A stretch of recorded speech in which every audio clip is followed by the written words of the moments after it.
Hello, Jack. Hello, hello. Who's saying hello to me? Hello. Oh, hello, Stephen. Let's see, have a look at things. Yes, Am I muted at the moment? Am I muted or not? No, not muted. No, should be okay. Hello. Everybody's joining up very nicely. Before I ask Jack to formally start the proceedings, I shall read out a short technical bit of technical advice to everybody, please. Please mute yourself. Please mute your audio when you're not speaking.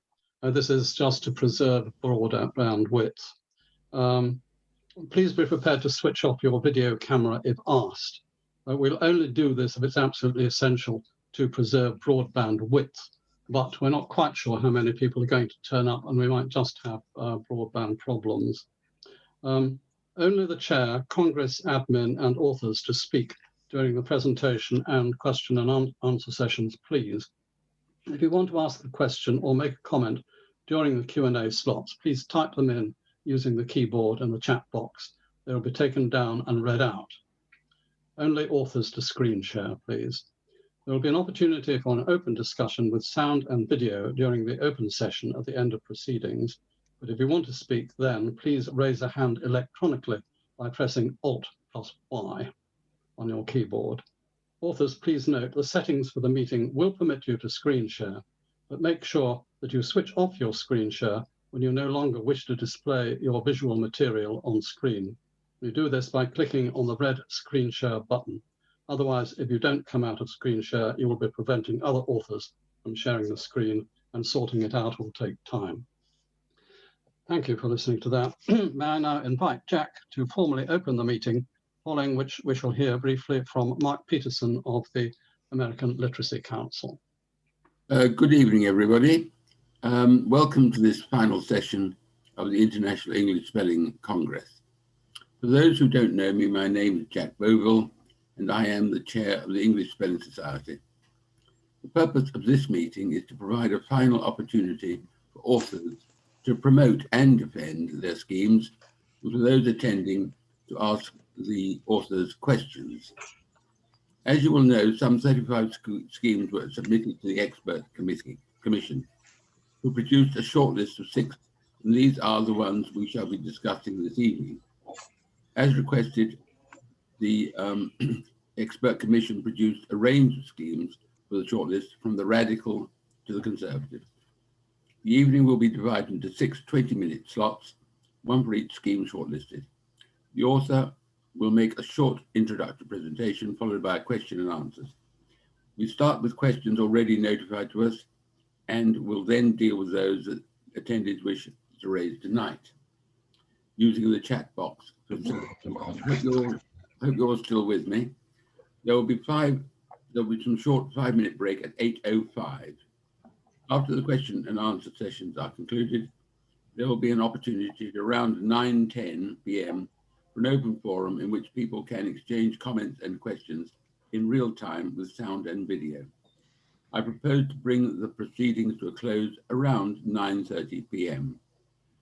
But before we start the main business of the evening, I invite Mark Peterson to say a few words on behalf of the American Literacy Council, the co-sponsors of this Congress.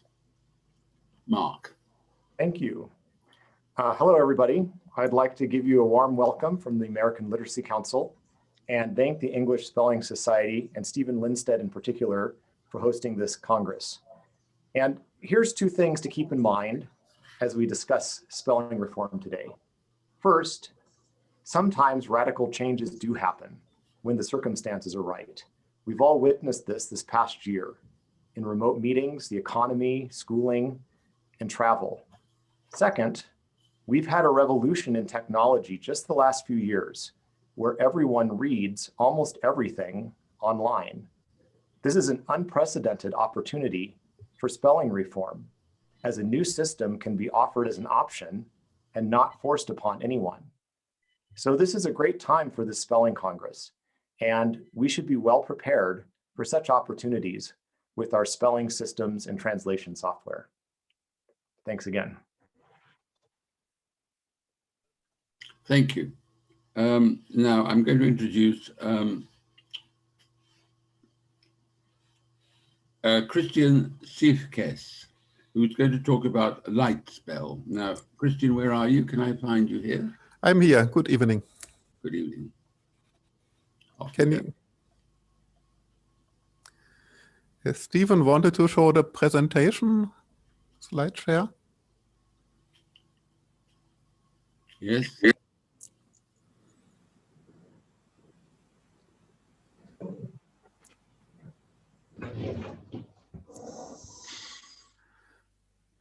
Stephen, excuse me, could you? Ah, yeah, okay.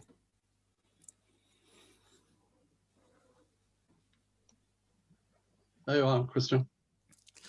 Yeah, okay, it's not, maybe you can make it full screen. Yeah, but anyway, Lightspell has three main ideas.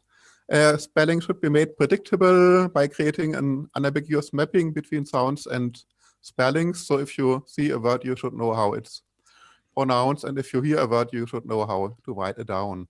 Also, stress should be indicated. Now it's optional to make this, and yeah, but it's still recommended that you use it. And the third goal is to ensure that we have similarity with the traditional spellings as much as possible within these constraints. So no unnecessary changes, but keep the most typical, most frequent patterns in the traditional spellings. And there were, of course, a lot of discussions during the time of this Congress. I'm quite happy for the suggestions which I received, and I decided, because there were comments, proposals, to make a survey. I think everybody should have got my questionnaire, and I'm grateful for the 30 people who filled it in. And this questionnaire has led to several changes in my proposal, Lightspell. So on the right of the screen share, you can now see how the spelling is looking today. Several examples. One option was people were very divided whether or not stress should be indicated. And so I have decided to make this optional. It's still recommended. But if people do not want to indicate the stress, they can just leave the stress marks away. And another change is that stress marking will now use an acute accent, just as in Portuguese and Spanish. You can see a few accents in the samples on the right. Not many are needed because the rules are optimized as to reduce the need for accents, but stress is still indicated in the spelling as it stands today. A third change was to simplify the spelling of the U sound, as in unit or new. In the past, Lightspell has two different spellings, depending on whether or not the Americans tended to omit the U and say just new or something, and now everything will be spelled in the same way, always UE. Another simplification is that the so-called North and Horse division. Horse is traditionally spoken in two different ways in some areas, but in the same way in many regions today. And so Lightspell will not always use the same vowel for this, for the same spelling for this vowel. But on the other hand, there is this VH, as in which and wine, and people preserve that it should be, people argued it should be, or voted for the preservation of the spelling. So it will now, the H will now return in these combinations after Y in cases where traditional spelling has it. Yeah. Also, the handling of the schwa has been simplified. So it was omitted in some cases, and now have decided to restore it to make the spelling simpler than it was before. Yeah, I think the spelling is now even, yeah, it looks quite natural. It's still very simple. You have a consistent representation, yeah, but you see it looks similar to traditional spellings, but still, you know, it works in both directions. So you can predict the spelling and you can predict the sounds. I think that's, yeah, I will leave off for now for my few minutes introduction, and I think we can come to the questions. Thank you. Thank you. Any questions, please? Julie, can you read out the general questions and any particularly addressed to Christian Sivka's Lightspell?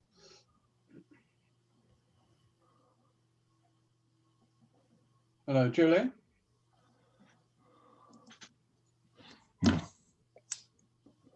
Am I speaking now? No, I'm trying to get Julie.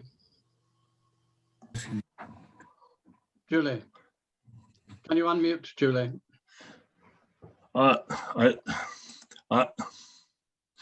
Am I speaking now?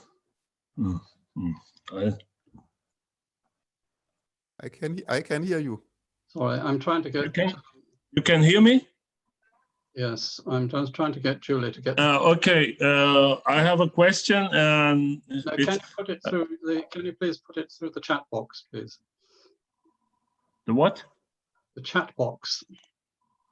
You Chat box? the chat box. Who is it speaking, please? I'm I'm speaking. Zay, can you put your question in through the chat box, please, as was asked? Okay. Thank you. If I find it. Yes. Go to the bottom and there's a bit that says chat. Yeah. Is that you, Julie? Yes, sorry, I couldn't unmute myself.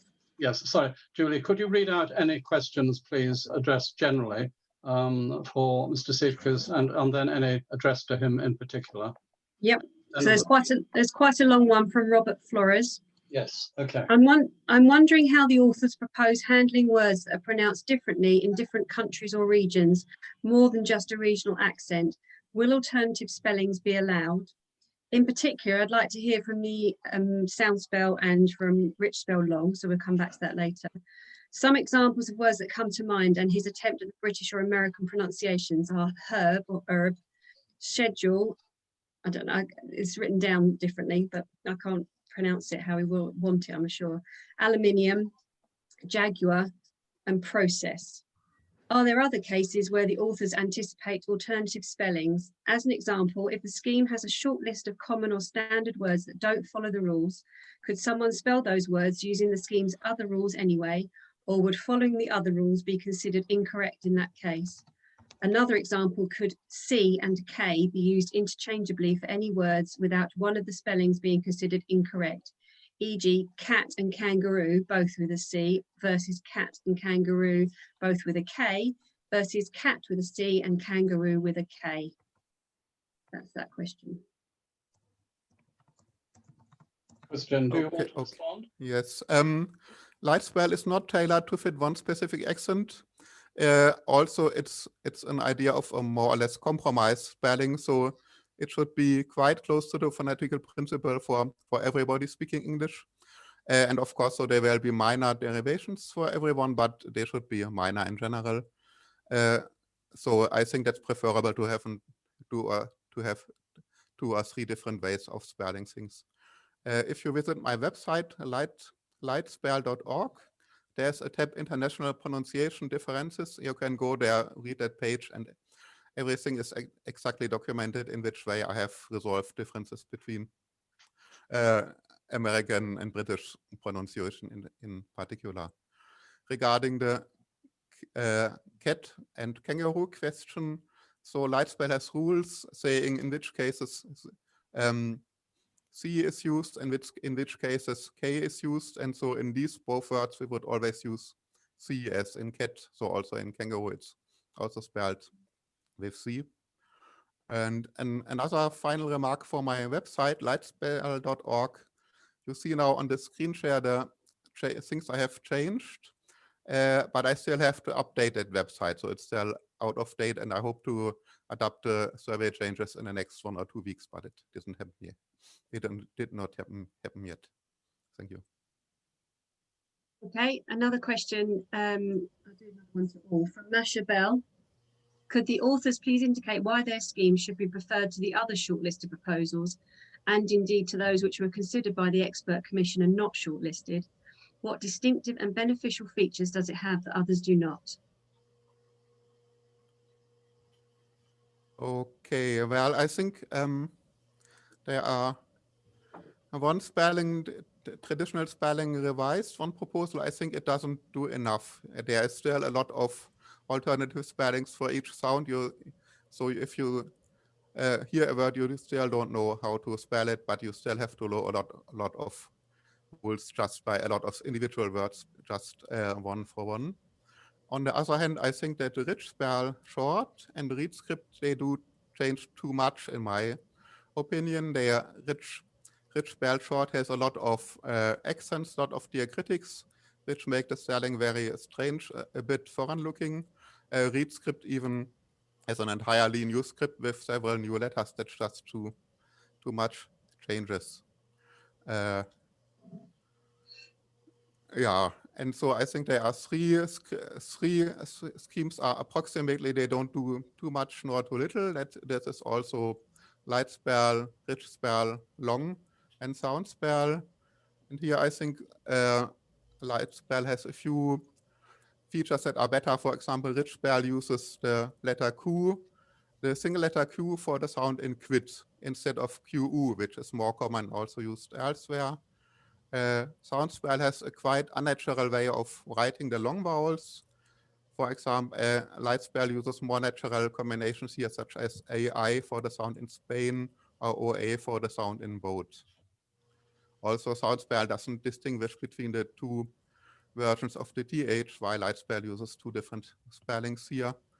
Also, light spell has some extra rules for preserving frequent combinations such as tion and words such as tradition, and sion and words such as vision, and this keeps the spelling quite similar to the traditional, more similar without complicating it much. So I think it's kind of a golden point in the middle where you want to go, in my opinion. Okay, moving on to individual questions to you then. This is from Oliver Wright. Shouldn't the relationship between words be preserved visually? For example, if you spell nature as N-A-I-C-H-E-R, what about natural? Well, natural is spelled natural with A instead of AI, otherwise they are both identical. So it's a short A and a long AI. I think they are still quite written in similar ways. Okay, from Philip Johnson Smith. Light spell sample page spells troubles, spelled T-R-U-B-L-S, but I think with restored schwa it should be troubles, spelled T-R-U-B-E-L-S.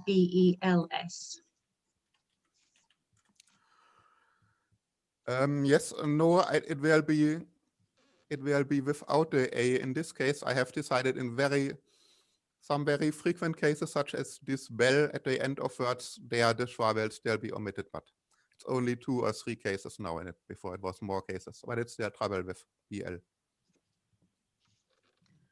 Okay, I think Z's question is about this particular scheme. Did you ask about preserving WH and a majority voted for it? How many voted on your poll? 30 people have voted.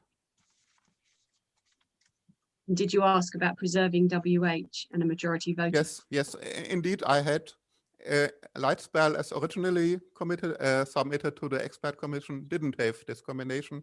So, but someone suggested it should be restored and people voted for it. So, and it's now restored, but it wasn't in the earlier version of light spell. Okay, from Chris Jolly. I see that light spell as shown here as diacritics, is it? On some of the letters. I did not see these on the submission to the expert commission. Yes, that's also another result of the survey. People voted that in the past I had an apostrophe to use to indicate the marked the stressed syllable, and now but 80% of people vote that if we indicate a stress, then it's better to use the accent, diacritic acute accent here, so I changed it.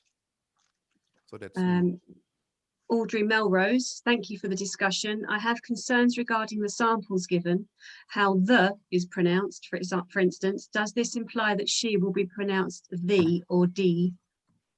Or the, or yeah, the or D?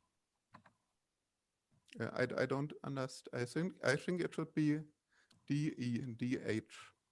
I don't quite understand the question, I think. No, I don't either, I'm afraid. I think it's because sometimes if it's written down, it's easier to understand than me saying it. I'll move on to the next one. Norman Patterson says, light spell, how many pages does it take to describe your scheme for an ordinary person to learn it?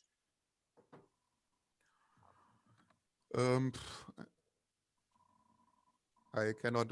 I don't know. Would have to look a few pages, 5 or 6 maybe, but depends on how. I have a single page representation where the most important things are there. But if you use a bigger font, then maybe 2 pages, and if you go into details, 3 or 4 pages.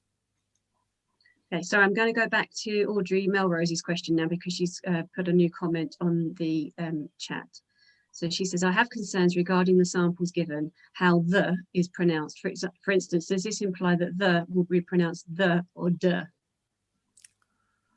Yeah, As she said, it seems to be spelt D-H-E. So how should it sound? That's the voiced TH sound, as in the. Okay. Yes. Audrey, if that doesn't answer your question, could you let me know in the chat? Philip Johnson Smith says, how is the AI sound spelled before vowels? It is spelled Y before consonants. It was spelled AI, but I pointed out that this is a code overlap with AI for EI before a consonant, e.g. face, F-A-I-S instead of face. Is this now resolved? Yes, I have changed it as a result of the survey. So it's now E. It's now EY. It's hard for me. I think E. I'll give an example in the chat box, but it's now EY and no longer AI. Okay. That's all the questions. Very good. Anybody else with any questions? Sorry, one more question just popped up. Yeah. From Oliver Wright. Why is the voiced S not uniformly written as Z, e.g. troubles, T-R-U-B-E-L-S? Yeah, I use context-dependent spellings for the voiced Z and the S in zoo and the S as in spot, for example. So it's generally at the end of words and between vowels, the voiced Z is written S because that's the more natural spelling. And S would be written as double S in these cases. So this is part of the rule set. He said it's not one-to-one mapping, right? I think it's a one-to-one mapping because there are rules. So you know in every case only one spelling is correct. But it's the context says which spelling is the correct one. I'm now going to move to the next speaker. I forgot to mention that you might hear some sounds coming from me, mainly that sort of sound. And that'll give you about 2 minutes notice that I'm going to ask you to wind up. Now I've got to find the person. Joseph Garcia. Thank you, Christian. So the second is Joseph Garcia, read script. Joseph, Yes, are you there? I am. Can you hear me? I can hear you, yes. Great, thank you. So I'm going to attempt a PowerPoint.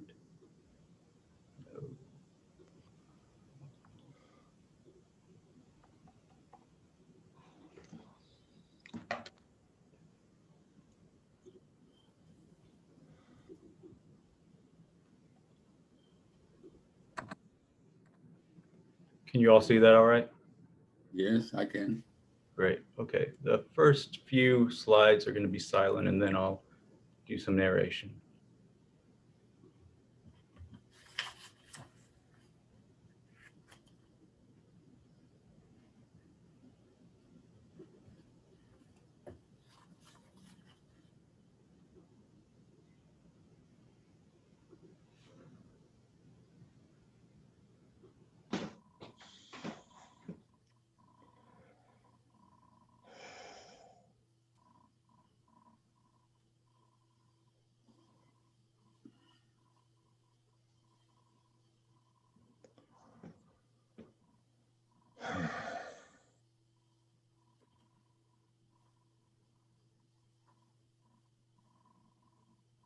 Okay, so you have lowercase p and lowercase b, and it's always been interesting to me how one makes the p sound and one makes the but sound. But what I didn't realize, because they're so similar, they're just opposite. I didn't realize until a few years back that one is just the voiced and one is the unvoiced sound. Your mouth is making the exact same, your mouth is in the same position with both letters. So with ReadScript, a lot of the letters, specifically the consonants, try to continue with that design. So for instance, we have the T as in tap. We have the D or the duh, whatever you want to call it. And if you look at them carefully, they're pretty much the same, at least on one side, just reversed. So kick, gig, g, k, same thing. The, as in the, no need for an E, because of course, sometimes you're gonna pronounce it the with a schwa sound, and sometimes it's gonna be the. Then you have, of course, as in thaw, which again is the unvoiced. You have S or S as in Sue. You have the Z or the Z sound as in zoo. And maybe you're starting to notice you don't need that many letters. The sh as in Russia.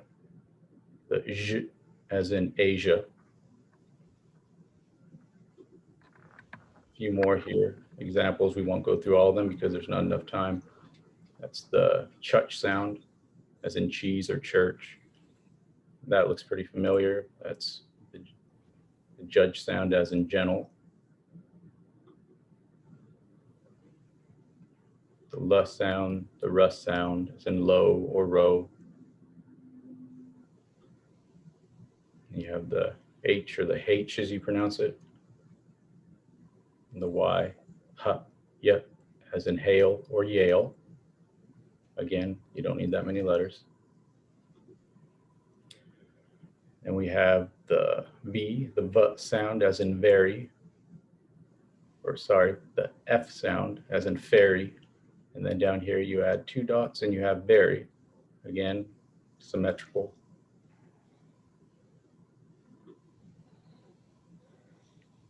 That's what you're all thinking. So just in case it's not clear how I came to that formulation, cursive V, italics F, I think it works.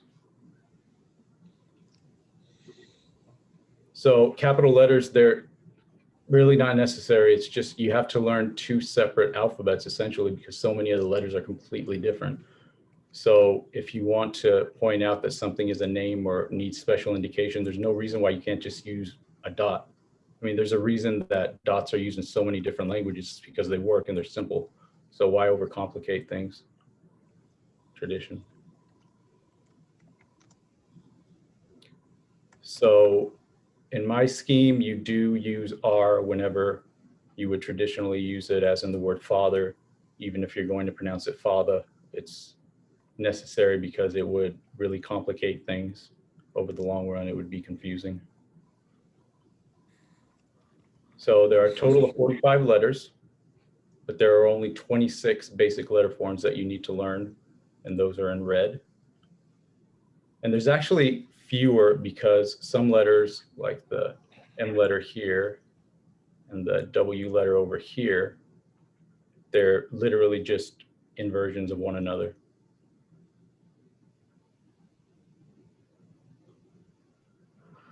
Okay, there are a few more punctuation marks that I added to my scheme. The first 2 I think are pretty self-explanatory and I think would be very useful so long as they're not used too often. There's the question comma, question exclamation mark. And this symbol here I would use for the end of rhetorical questions. I hope you can see my cursor, by the way, sorry. I'm assuming you can. This one would be for to end an ironic statement. The next one would be for I would describe trolling statement or sarcastic statement or to indicate insincerity. And then the final one would be to indicate the opposite, sincerity. These are just some optional letters here. This would be for the Scots sound, as in the word loch. The second one would be for the Welsh sound, as in llan. And just a few more slides here. And these are just an optional N sound and letter, or an optional Z letter there. And the big question, what about keyboards? So that's not really a question in my mind, because almost everything we type now is not on a physical keyboard.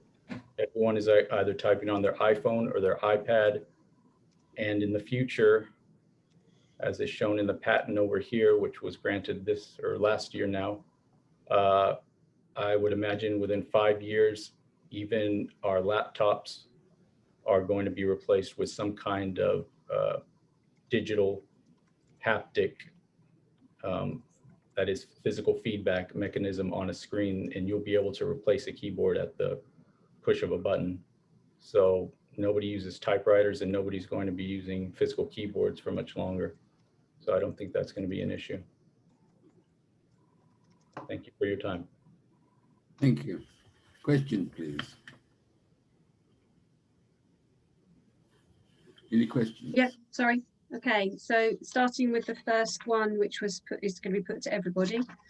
I'm wondering how the authors propose handling words that are pronounced differently in different countries or regions, more than just a regional accent. Will alternative spellings be allowed? Don't need to worry about that. Some examples of words that come to mind, and my attempt at the British or American pronunciations, are herb, schedule, aluminium, jaguar, process. Are there other cases where the author anticipates alternative spellings? As an example, if the scheme has a short list of common or standard words that don't follow the rules, could someone spell those words using the scheme's other rules anyway, or would following the other rules be considered incorrect in that case? Another example, could C and K be used interchangeably for any words without one of the spellings being considered incorrect, e.g. cat and kangaroo, both with a C, versus cat and kangaroo with a K on the cat and a K on the kangaroo, versus cat with a C and kangaroo with a K? Okay, well, you could spell words as they sound. I do think there should be a common spelling, certainly for the major dialects or accents, RP or General American, but there's absolutely no reason why you couldn't easily communicate, I think, any English accent out there, whether it be the British, American, Australian, Irish, etc. As far as actually the letters you mentioned, the kangaroo example, I only have one letter for the K sound, and I suppose you could cut that letter in half. You could do half letters to make it look more like a C if you wish, but I think it would work. It works perfect the way it is. It's a phonetic alphabet, so there are no complicated rules. It is what it is. There are 45 letters. Each letter makes a specific sound or sounds. And you could learn it, I honestly think, in about 15 minutes. So somebody was asking earlier, how many pages would it take to explain it? I'm sure with a, I don't know, size 14 font, I could explain it in 1 page. I could explain it to a 5-year-old. So I think simplicity is what we need, because, well, let me stop there and let you ask if I didn't answer that question completely. So another question that's aimed at everybody from Masha Bell. Could the authors please indicate why their scheme should be preferred by the other shortlisted proposals, and indeed to those which were considered by the expert commission and not shortlisted? What distinctive and beneficial features does it have that others do not? Well, like I said, it's partially featural. So there is a correspondence between the sounds of certain letters. Like I said, the voiced and unvoiced consonants specifically, which I think, well, that's certainly not a feature of any of the other schemes. But again, simplicity. I don't see anyone going to the trouble of learning a completely new system of writing, or any new system of writing, even if it uses the same.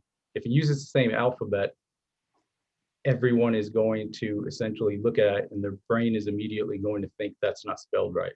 Their brain is going to attempt to spell it correctly. So they're going to be fighting what they've already learned.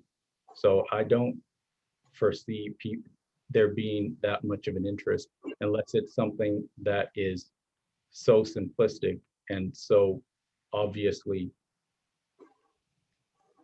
easier to learn. That's my answer. Okay, another question. This one's from Bill Dommett.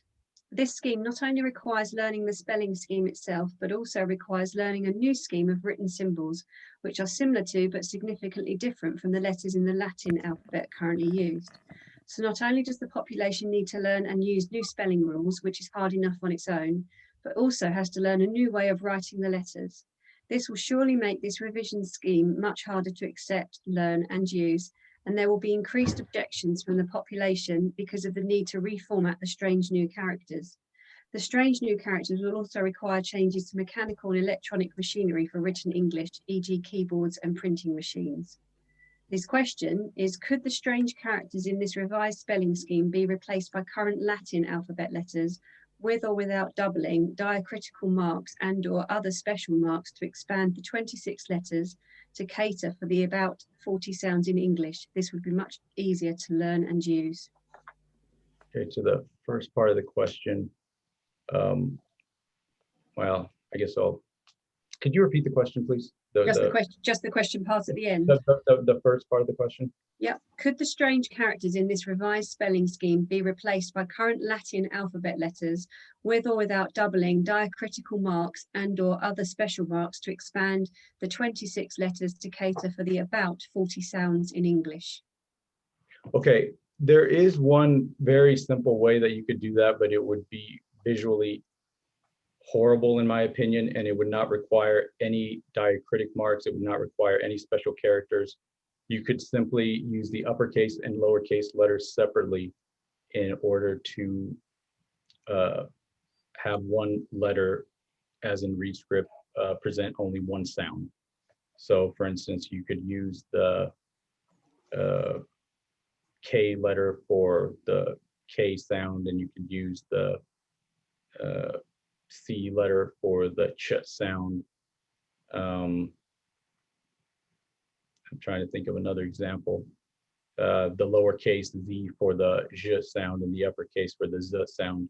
You could do that. That's something that nobody else, I don't think, has mentioned. And that would be a very simple way, and you could have a completely phonetic alphabet. But again, I think it would be visually not very appealing at all. To the first part of the question, he uses the word strange several times. I think it's unique. I think it's personally, I think it's visually appealing. I don't know what he means by strange. I think that the strange thing is going to be if you go with a scheme, again, where people are going to look at it, the letters, the way they're ordered, and they're going to think to themselves, that doesn't look right. So I really think that the best way to go about it is just to start not completely from scratch, because I think most of the letters would not be very difficult at all to understand. The K looks pretty much like a rounded K. The G looks pretty, or the gut sound looks pretty much like a G that has part of it obscured. The P and the B are exactly the same. The L looks the same. The R is a lowercase r. It's just extended a little bit. I'm going to have to interrupt you. Can you draw it to a close, please? Sure. 20 minutes already, huh? So without insulting the other schemes too much, not at all. I really think that, well, I think rich spell short, if I'm being completely honest, that has potential. As far as the other schemes, specifically light spell, with all due respect to that gentleman, that seems incredibly complicated. I think if anything, maybe we can come to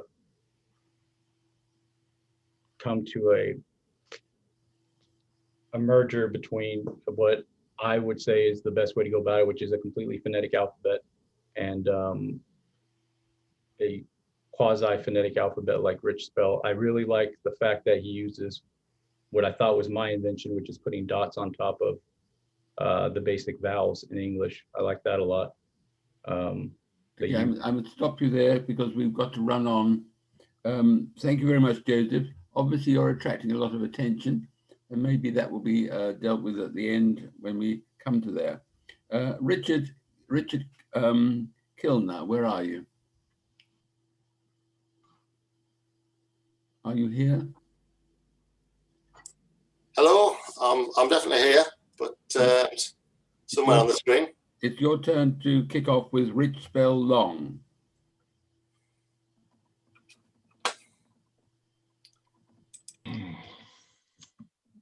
Right. Okay, I'll share my screen. I'll attempt to share the screen. You're allowed to share this screen, Richard, so you just have to click on share screen and come into your PowerPoint. All right, I think I've got it now. There we go.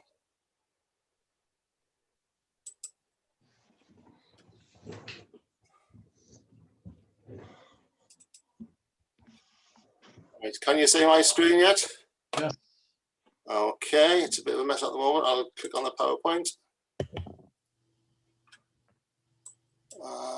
and shift that across.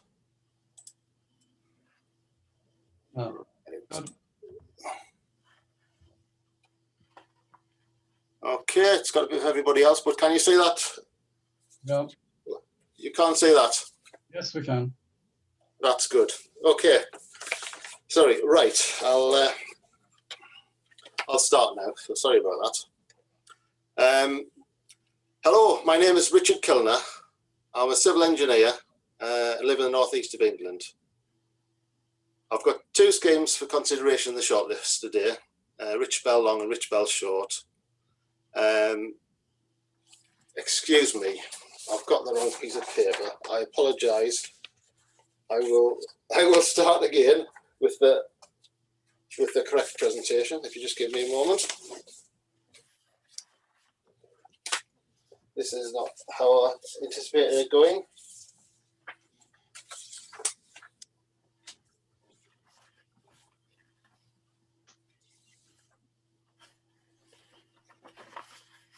Right, sorry. My apologies for that. I hope you'll forgive me for this. I must admit I'm quite nervous actually presenting this, but I will get back into it.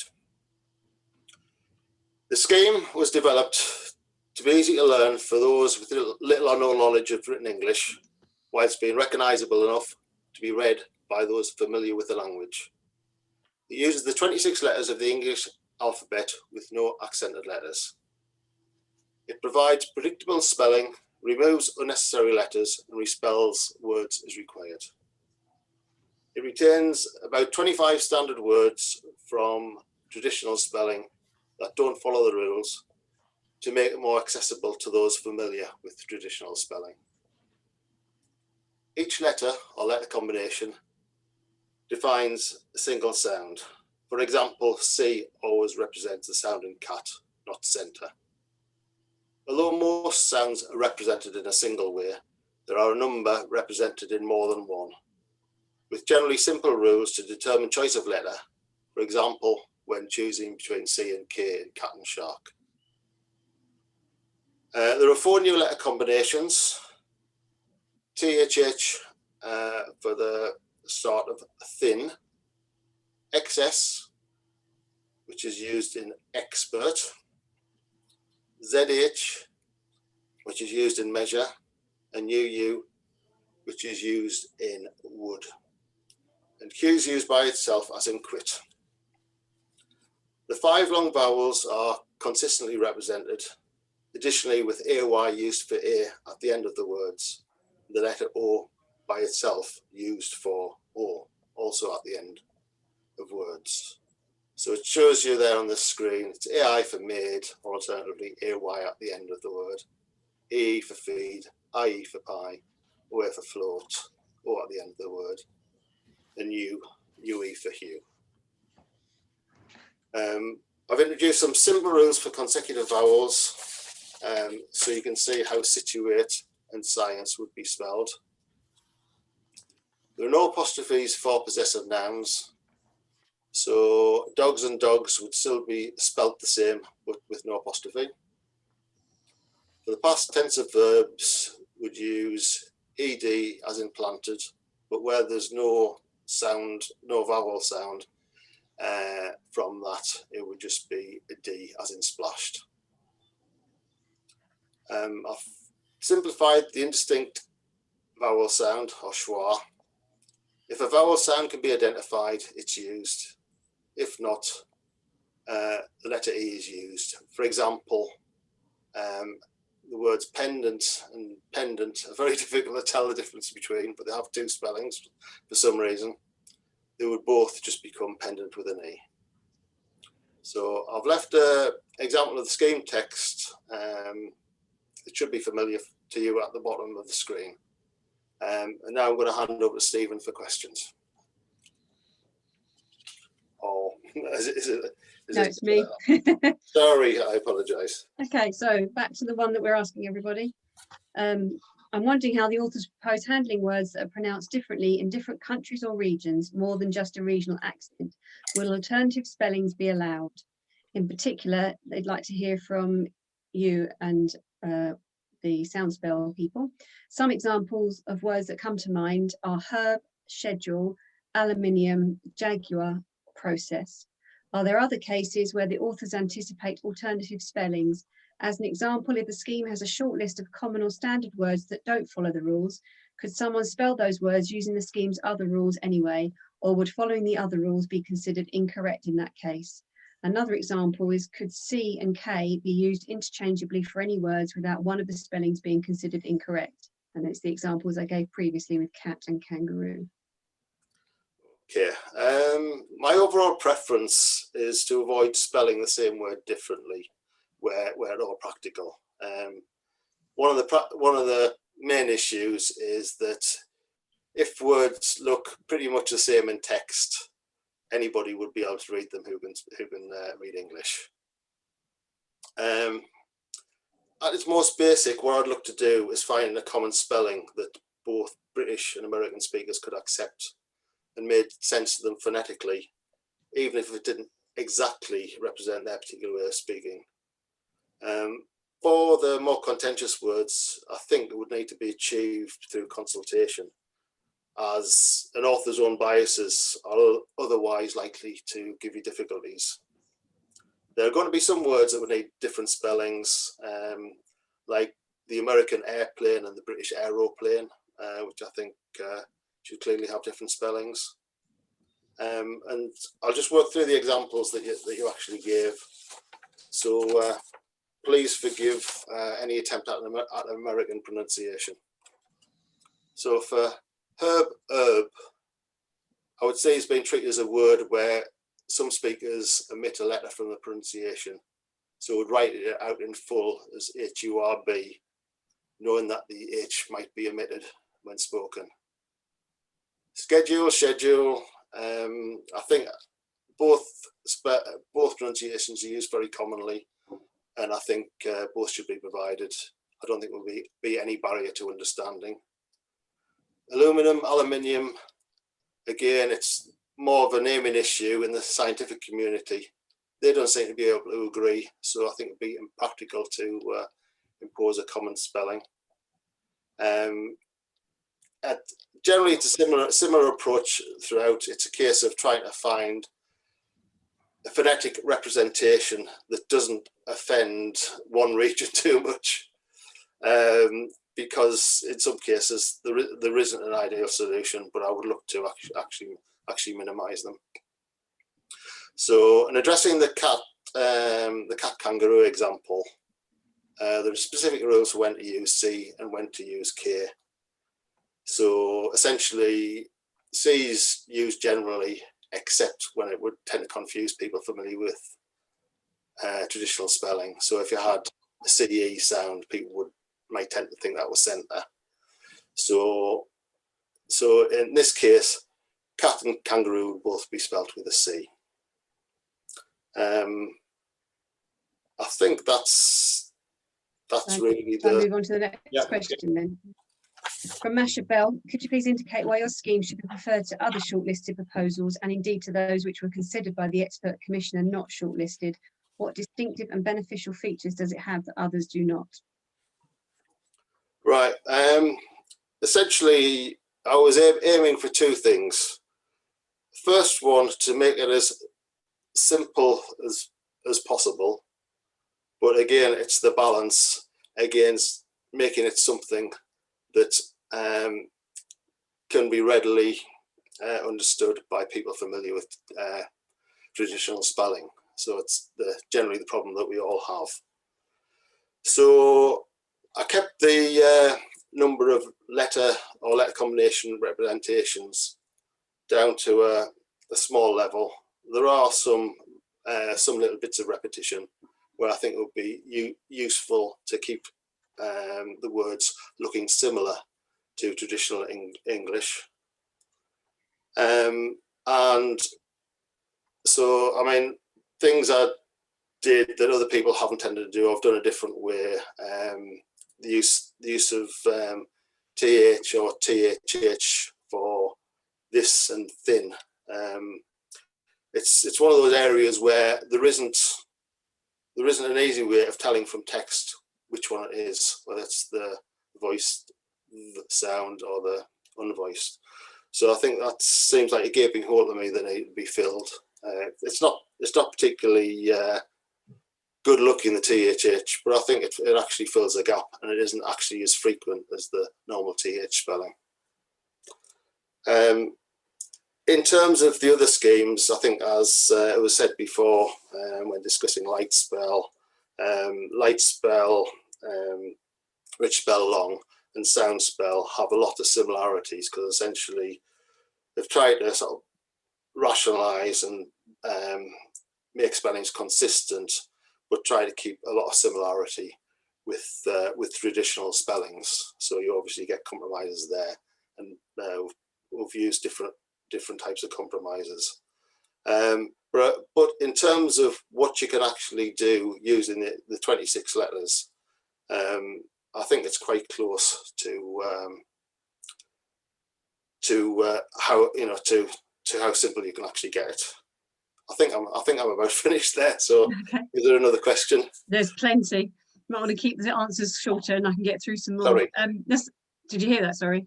Yes, I did. Yeah, sorry. I thought you were saying sorry because you hadn't heard me. Oliver Wright, and this is one he wants me to address to everybody. For the two th sounds, why not bring back the Old English D and P, I think it says, as still used for those sounds in Icelandic? Just because of the way it looks. I know when I see other schemes with a D in it, it just throws me off. Whereas I think the THH sound, although it looks a bit odd, it leads you to think it's something like it's a long sound. That's it. From Norman Patterson, how many pages does it take to describe your scheme for an ordinary person to learn it? I would say 2 pages. I did a quick reference guide, and the vast majority of the information is on 2 pages. It might take a little bit longer to choose between spellings, but you could certainly get to a decent level with the 2 pages. From Mario Rodriguez Pena, why is the past tense of verbs when it's pronounced spelled ED instead of ID? ID would be more close to pronunciation. Planted, spelled PLANTID, instead of planted, how we would normally spell it. I think this can actually depend on your accent, but mainly it's because it's how traditional spelling looks. It's really the schwa sound. People are used to making the schwa sound when they say E, so I think it's something that doesn't jar. And it's one of these things that you could have endless arguments on, where it's closer to I, E, U. So I don't think there'd ever be agreement on that.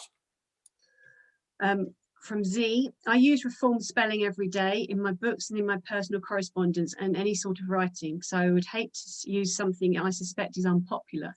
And all the systems have things I strongly suspect are unpopular.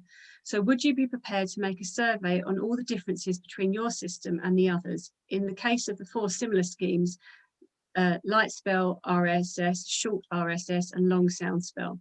And would the others be prepared? Christopher made a survey, but it was only partial. Would he be prepared to make a survey on the other differences? The case of Stephen's scheme is different, so we'll ask that later. Okay. I think the short answer is yes, particularly if somebody was available to assist me with doing the survey process. I mean, probably from Z, it would be a case of identifying the main concerns about the schemes, because he's very knowledgeable about them. From Nigel, should TO2, sorry, as in to be or not to be, not be in the list of words retained from traditional spelling? Yeah,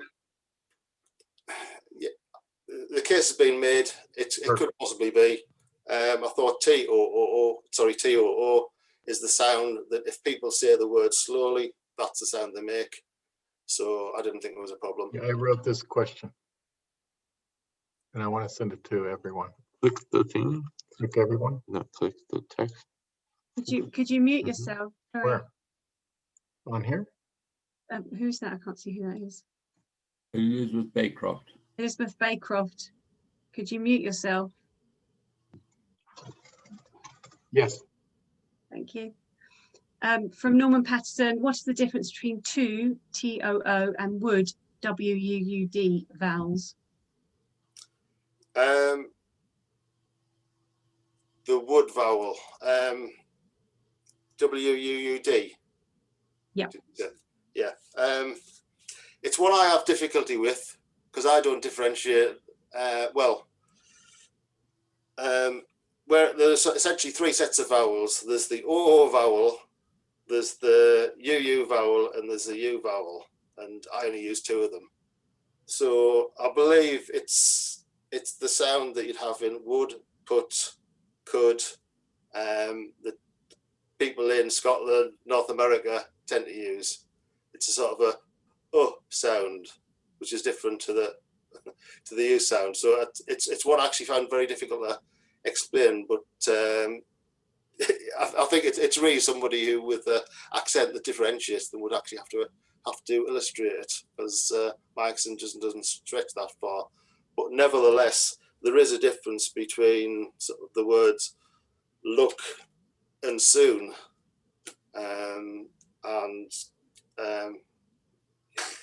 it's probably one I'd be better getting back to you in writing, I think, due to the limitations of the way I can actually pronounce words.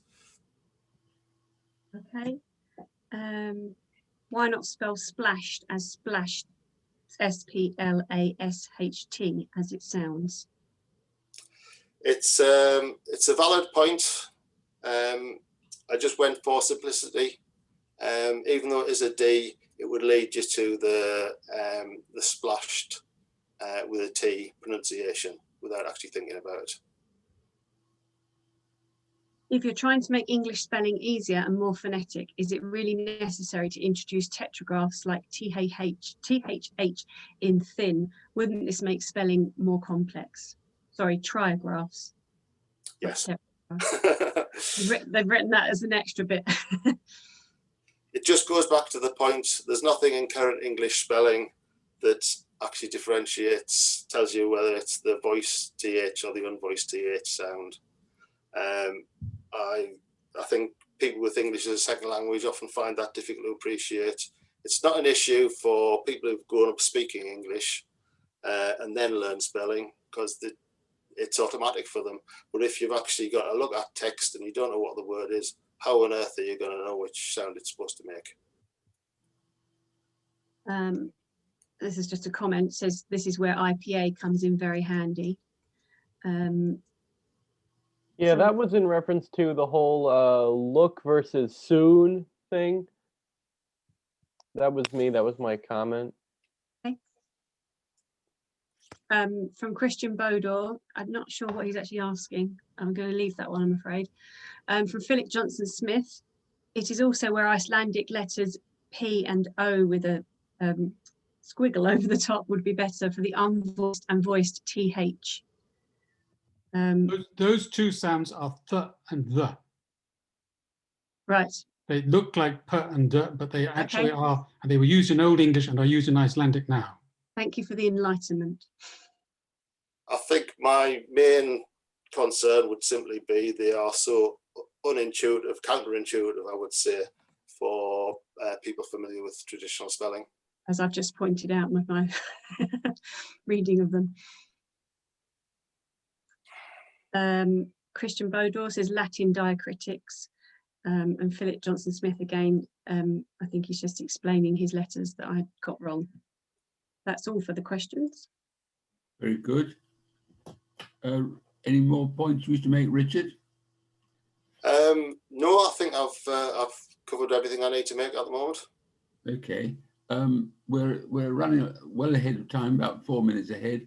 I propose that we have a break now, but we'll stick to the reopening at 10 past, if that's agreeable to everybody. Very good. Yeah, thanks everybody. Thanks. Thank you. Thank you. You may wish to mute yourself if you want to. Yeah. Richard, can you switch off share screen, please? That's it. Thank you. That's it. Very good. Right. Back in a bit.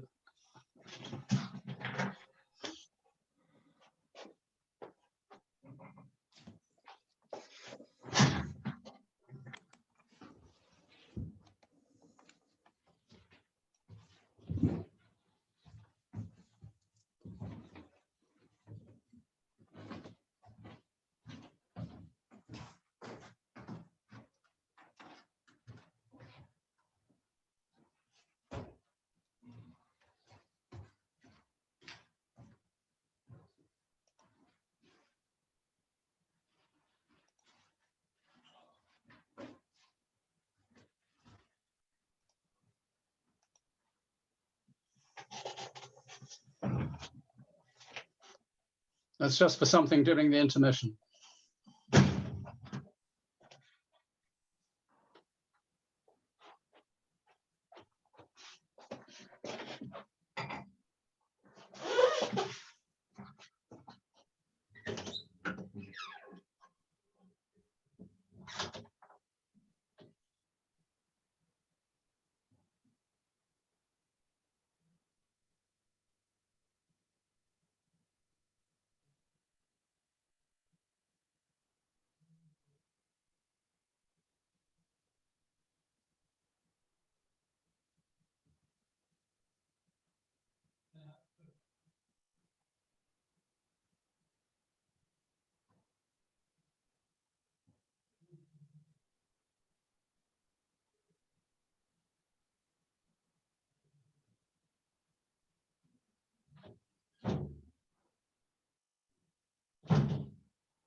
Hello, everybody.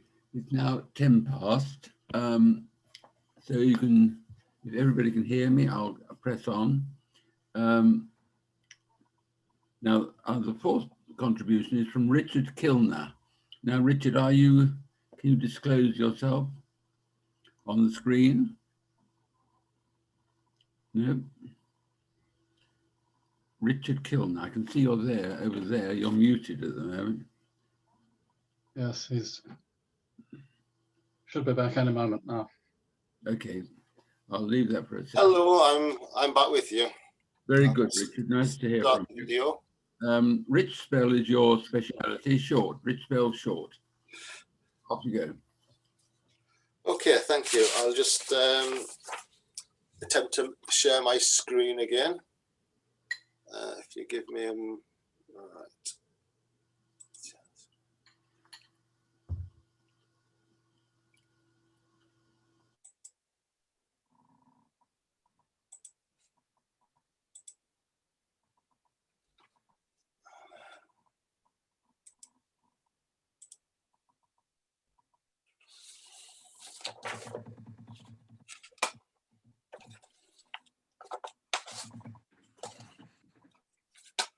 Right.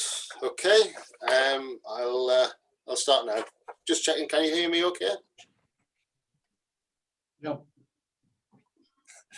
Good. That's great.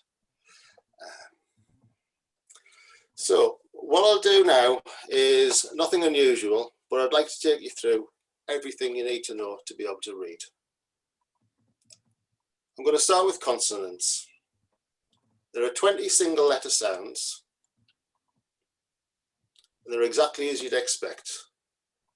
You'll note Q and X have an asterisk against them, which I'll come back to later. There are 4 two-letter sounds. Again, as you'd expect in the words chip, ring, ship, this.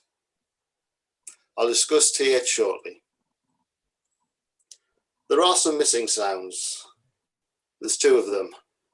First of all, it's the j sound, or j sound, in vision and measure, represented by ZH, which you might find unusual, but it makes sense if you consider how it relates to the sh sound, which is represented by SH.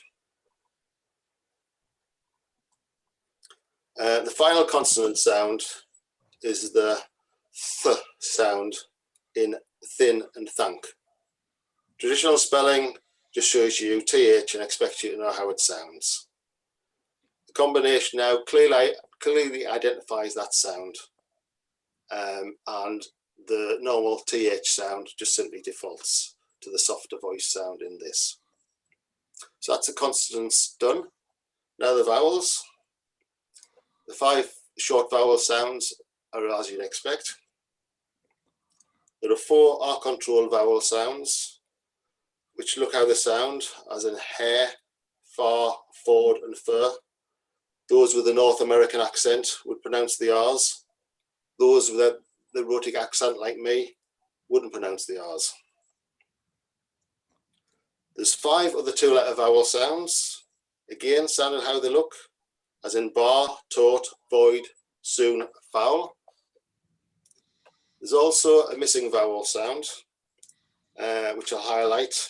As I said before and got myself into some bother, my accent's not the best to demonstrate it, but essentially, if you think of the 3 words that can demonstrate the difference, you've got the normal U sound, short U sound as in cup, the oo sound as in soon, and this is sort of somewhere between, I think, as in it's a sound as in could. But again, I think somebody with an accent that could demonstrate it better. Moving on, you'll all be familiar with the difficulty of the long vowels. Numerous confusing way of representing the A, E, I, O, and U sound.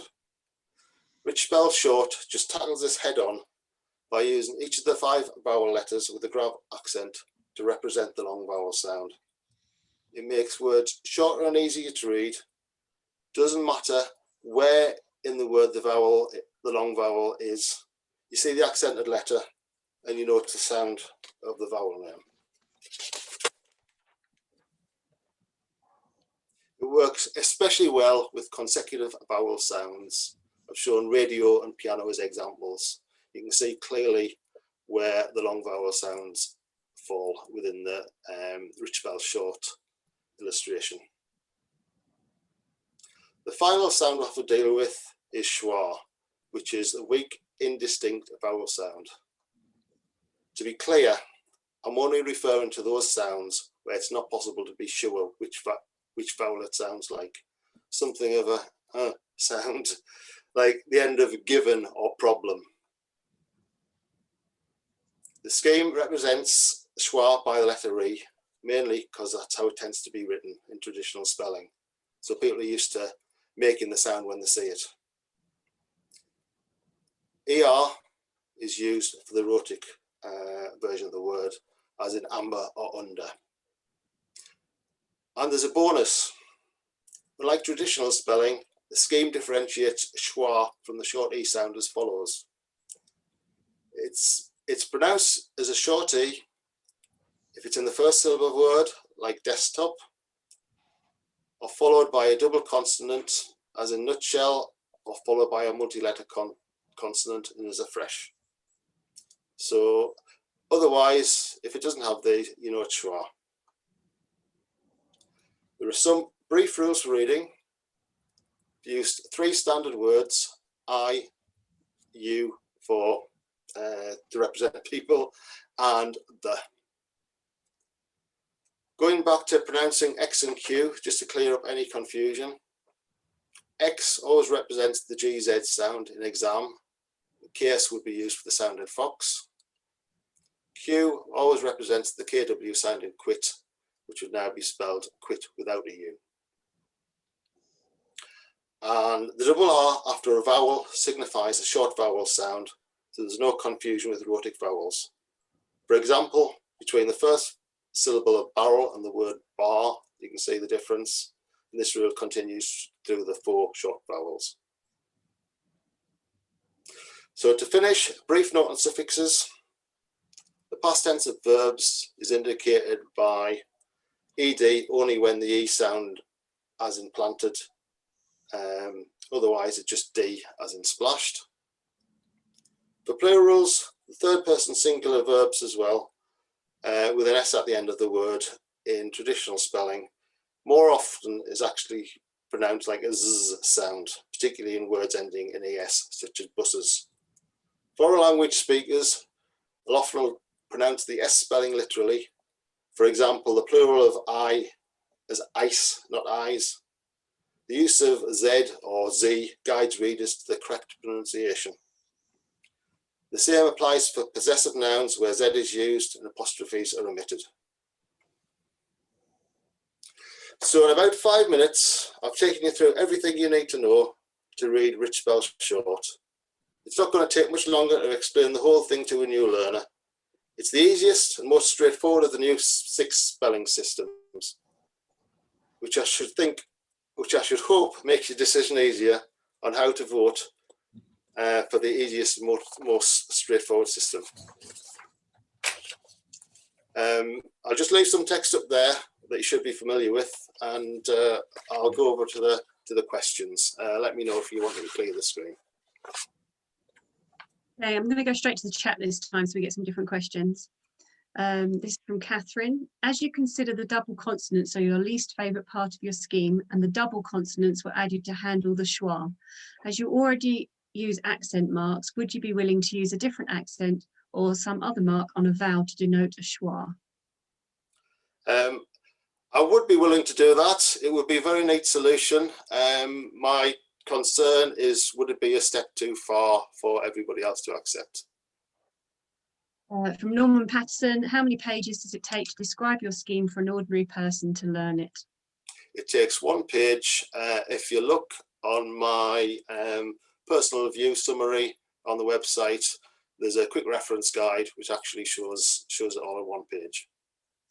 Okay. Audrey Melrose says, I like this system, but can I ask for a couple of clarifications? I noticed that 2 items are spelled differently to how I understood that they should be spelled. There and minor spelled T-H-A-I-R and minor M-I-N-E-R. Should they not be spelled T-H-A-R and M-I-N-E-R with an accent across the A and the I? Sorry, could you say could you repeat those again? I think it Yeah, was. sorry. I noticed that 2 items are spelled differently to how it's understood they should be spelled. There, T-H-A-I-R and minor, M-I-N-E-R. Should they not be spelled T-H-A with an accent R and minor, M-I with an accent N-E-R? Yeah, I think the minor was a mistake. It should have had an accent on the I. So it should be M-I with an accent N-E-R. And there, I think that might come down to pronunciation, but I would say it would be the A-I-R sound that rhymes with hair. Norman Patterson, how would you spell side, S-I-D-E, S-I-D-E, and side, S-I-G-H-E-D, or brood, B-R-O-O-D, and brood, B-R-E-W-E-D? These sound different to me. He's Scottish. Yes, I wouldn't distinguish them. If he feels it a problem, I'm happy to have further discussions. It might just be one of these cases where there has to be compromise because we can't cater for every accent without making it horrendously complicated. Although I appreciate Scottish as a common one. So back to the questions I had to everyone. Could you indicate why your scheme should be preferred to the other shortlisted proposals and indeed to those which by the expert commission are not shortlisted? What distinctive and beneficial features does it have that others do not? Okay, first of all, what we're trying to do, I think, isn't complicated. All we're trying to do is somehow transfer, sort of to link letters on a page to speech in a more simple way. So my view is we should be able to do this in a very simple manner. And I think my scheme is the simplest of the 6. In terms of, it has very few representations. There is a small amount of overlap, but that's been done to ease people with who use the traditional spelling. I think one of the things is if you have 5 minutes, you can understand how the scheme is laid out, and you can actually read the word very easily. Again, I think it would be very easy for children to pick up, or for foreign speakers to pick up. Basically, it's a case of you see the letter, you pronounce it, you read the word. You don't have to go and check on lots of rules in order to be able to do it. It's just, and there has been a criticism that it looks very different to traditional spelling. And now whether that's a criticism or a compliment, I'm not quite sure. I have a concern that if you have something that looks very familiar to traditional spelling as a new scheme, you might not be able to tell the difference. You might not be quite sure why you're working. There might also not be the incentive to go with it. Whereas something that looks different, you can clearly tell one from the other. So you know it's so you know where you are. Again, the criticism has been levelled about it's going to be difficult for people who are used to traditional spelling. But generally, people who can read traditional spelling are not the audience that we're concerned about. Be more concerned about people who were maybe in English-speaking countries and had problems with literacy. This may be a new way they could actually get into it. You know, it's a whole new thing. They could actually get into reading. They wouldn't need to worry about traditional spelling. Once it got started, you'd have instant ability to translate things through, you know, screen capture on phones.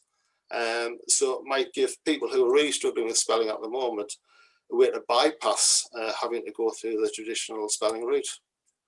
There's probably more. I think essentially it's just, I would say it's very simple and it's also very intuitive.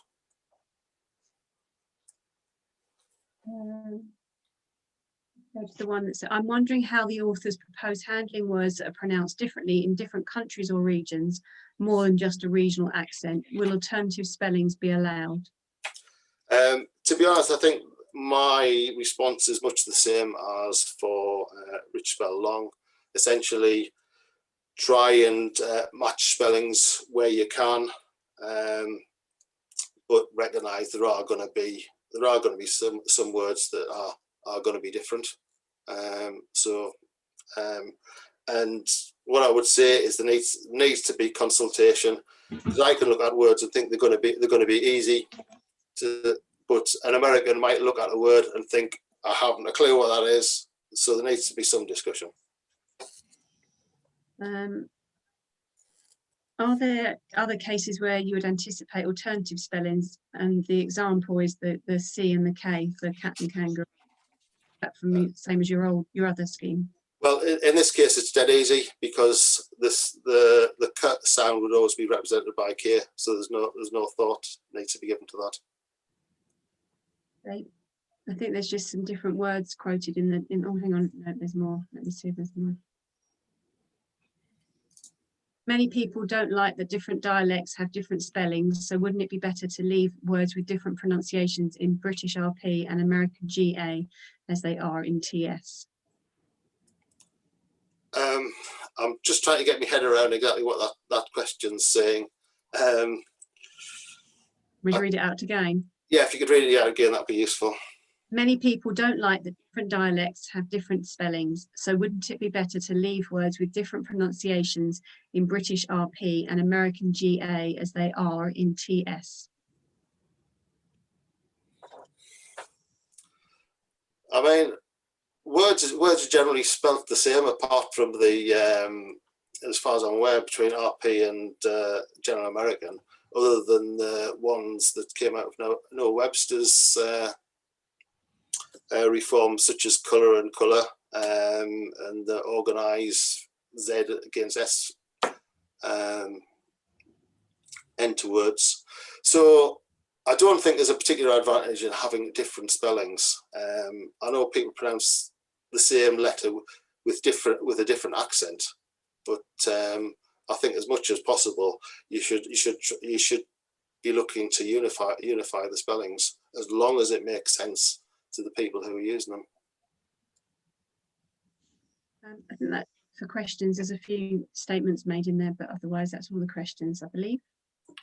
Okay, thank you very much. Thank you. Thank you, Richard. We now move on to Mark Peterson and Robert McGee. All right, thank you. I'm going to go ahead and share my screen.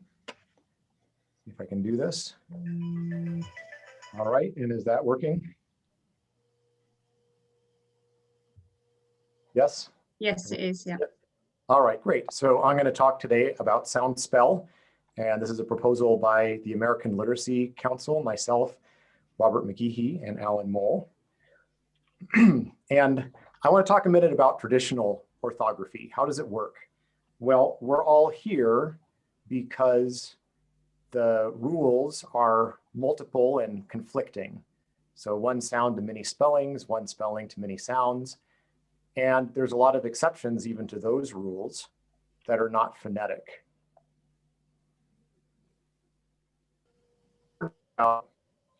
What it is that's useful in current spelling as well as not useful. So there's grammatical rules that are uniform, that are non-phonetic, homophones to help us read more easily. And there's different types of etymology that's non-phonetic. That is living etymology, dense versus dense, sounds the same, but is spelled differently. Dead etymology, phone and knee, mistaken etymology, and then mistakes and inconsistencies from early dictionaries and printers. So the fun part here is we can all think of ourselves as spelling engineers. And so all of the authors have gone through this process of looking at traditional orthography and thinking about how to redesign it. And so everybody comes at this to, first of all, get rid of the many different rules and conflicting rules, and to the extent possible, have a one-to-one mapping between sound and spelling. And then for the exceptions, the last three are ones that generally should go: dead etymology, mistaken etymology, mistakes and inconsistencies. But these first three, I think between the schemes differ to varying amounts. And I think when you're choosing amongst the schemes, that's something to consider. And how strictly phonetic a scheme should be versus how close to traditional orthography. You have to make compromises between those things, and also recognize, don't throw out the baby with the bathwater. There are advantages to these three things. Okay, so Soundspell is based on regular rules, and I won't go over any individually, but I will point out some along the way. So I really built the brief presentation around Masha Bell's question, what are the advantages of Soundspell? And so we really feel that it's the best balance between regular rules and readability for current readers. And this is really has been a priority for Soundspell over the years, is how do we make this acceptable to the general public? And so we differ from some of the other systems this way. We use a Latin alphabet and common pronunciation, no diacritics. The letter frequency, which is actually measured in this 1986 publication, is similar to traditional orthography. It looks similar on the page. It's immediately readable by current readers. One, Soundspell is not purely phonetic. Why? One is to be agreeable to current readers. And these are lessons that we've learned over the years. So TH for both pronunciations, this and or that and thin, we use the TH, not a DH or a THH. But we do keep some non-phonetic rules for simple grammatical rules. So the plural and possessive is always an S, not a Z like dogs. And another lesson we've learned, C versus K, we keep the same as in traditional orthography. So if you're teaching children, they do have to learn where you use a C and where you use a K. And that was decided to be more acceptable to current readers. The single K was just too weird. Schwa spellings. So if you listen to the sound, chicken, lemon, raisin, there's just a hint of a vowel there, but mostly not. And a lot of schemes just drop the vowel. We decided that's just too strange as well. Current readers want to see that.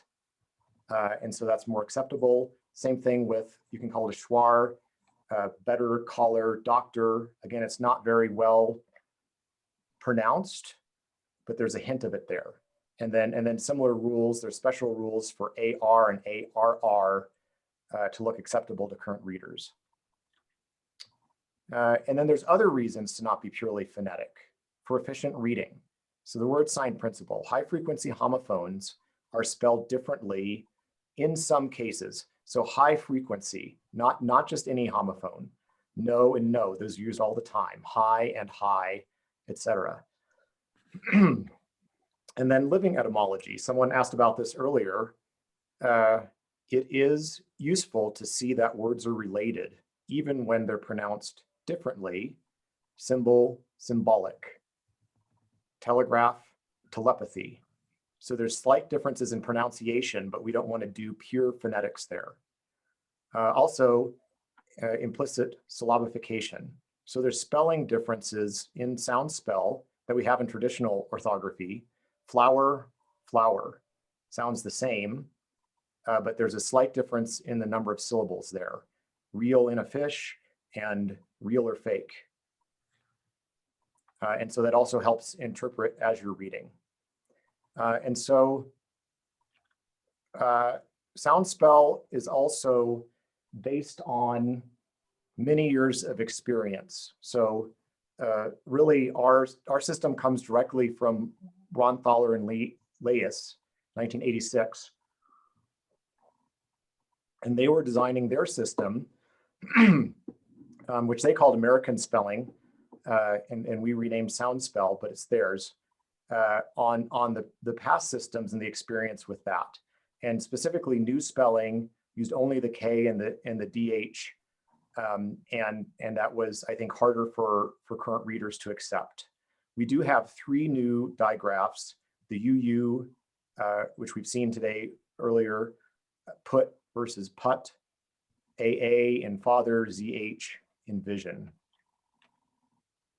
And we also have a well-vetted dictionary that was originally printed in that 1986 book, over 50,000 words. And what I want to emphasize is that there's really 2 parts to making a simplified spelling system. The first part is making the rules, which we've talked about a lot today. And the second part is going through thousands and thousands of words and thinking carefully about which homophone should be spelled the same versus differently, which living etymologies should be kept. And that process takes years. And also, once you have both the rules and a dictionary, you really need to translate hundreds of documents and have an audience that's reading and writing and commenting in order to really see all the inconsistencies and contradictions and fix those. And because this system has been around for decades, we've been through that. And we're also actively developing the dictionary files with feedback and translation software. So to directly answer the dialect question, most of the spelling is uniform between dialects. And that's so you can have different audiences across the country read it. And most differences in sound vary in a regular way, right? I say ask, bath, last. Some of you say ask, or I can't say it, but you can, the vowels tilt in a regular way. So you can just have the same spelling. But some words are radically different. So you may say zebra, I say zebra. So if there's radical differences, so on the order of 100 words, then there's differences in spelling. But importantly, it's not just a free-for-all. Those spelling differences are documented in a dictionary with the 2 different spellings. And then also, if there's pairs of words that are homophones for most of the population, but they're different for some of the population, we keep the differences in the spelling. So we avoid dialectic disputes, it's called. And so that's a recap, and that is where I will end. Okay, I'm going to go to the Norman. Does it take a scheme for an ordinary person to learn it? So you can write down the rules on 2 pages, and for a current reader, you can read it immediately, because it just has intuitive rules and very similar to current spelling. You know, being able to write it would take some weeks to become practiced at it. How does Soundspell distinguish loath, L-O-A-T-H, versus loathe, L-O-A-T-H-E, when both TH sounds are written the same way? What were the 2 words, loathe and what was the other one? L-O-A-T-H versus L-O-A-T-H-E. Loath and loathe. I'd have to look it up in the dictionary. One might have a short vowel and the other a long vowel. But there are, so because we don't differentiate between the THs, there may be a few words that are spelled the same but are pronounced differently. And in all the things that we're talking about, there's trade-offs, right? And so sound spell in many of these decisions put more weight on acceptability to current readers, which is what the TH decision was made for. Okay. Z says, altogether, I quite like sound spell, but one of the features I don't like is what, W-H-U-T, for what, W-H-A-T. Wouldn't many people that pronounce it as what, W-A-T, or what, W-O-T, say that this is no simplification, it is a complication, or is it optional? How do you expect the Brits and other Commonwealthers to accept a spelling that prefers to represent the American accent? Yeah, that's a good question. So we do have, I think it's 20 words that are kept for the current spelling rather than being phonetic. And I'm not sure why what was not put on that list. It certainly could be because it's so frequent. But there are, so that would go back to a dialectic dispute. I mean, I would say that that's a good point. And that very high frequency words, you could keep the current spelling. Okay, you've already answered Mash's one, haven't you? Okay, Oliver Wright put these questions forward ahead of time. Where other standards, notably British English / RP, make distinctions that American English does not, how will Soundspell accommodate those differences? Examples would include laugh and hat, currently rendered laugh, LAF, / hat, HAT, but in British English, it will be LA:(F) or HAET. And question and fortune are currently rendered in the Hamlet quotation on the website as question, so QUESCHUN / fortune, FORCHUN, despite the latter being pronounced with a U colon in the second syllable in British English. Yeah, so this is why it's really a case-by-case basis. And so for words that are radically different, they would appear with two entries, with two entries in the dictionary. So aluminum and aluminium, for example, would be different.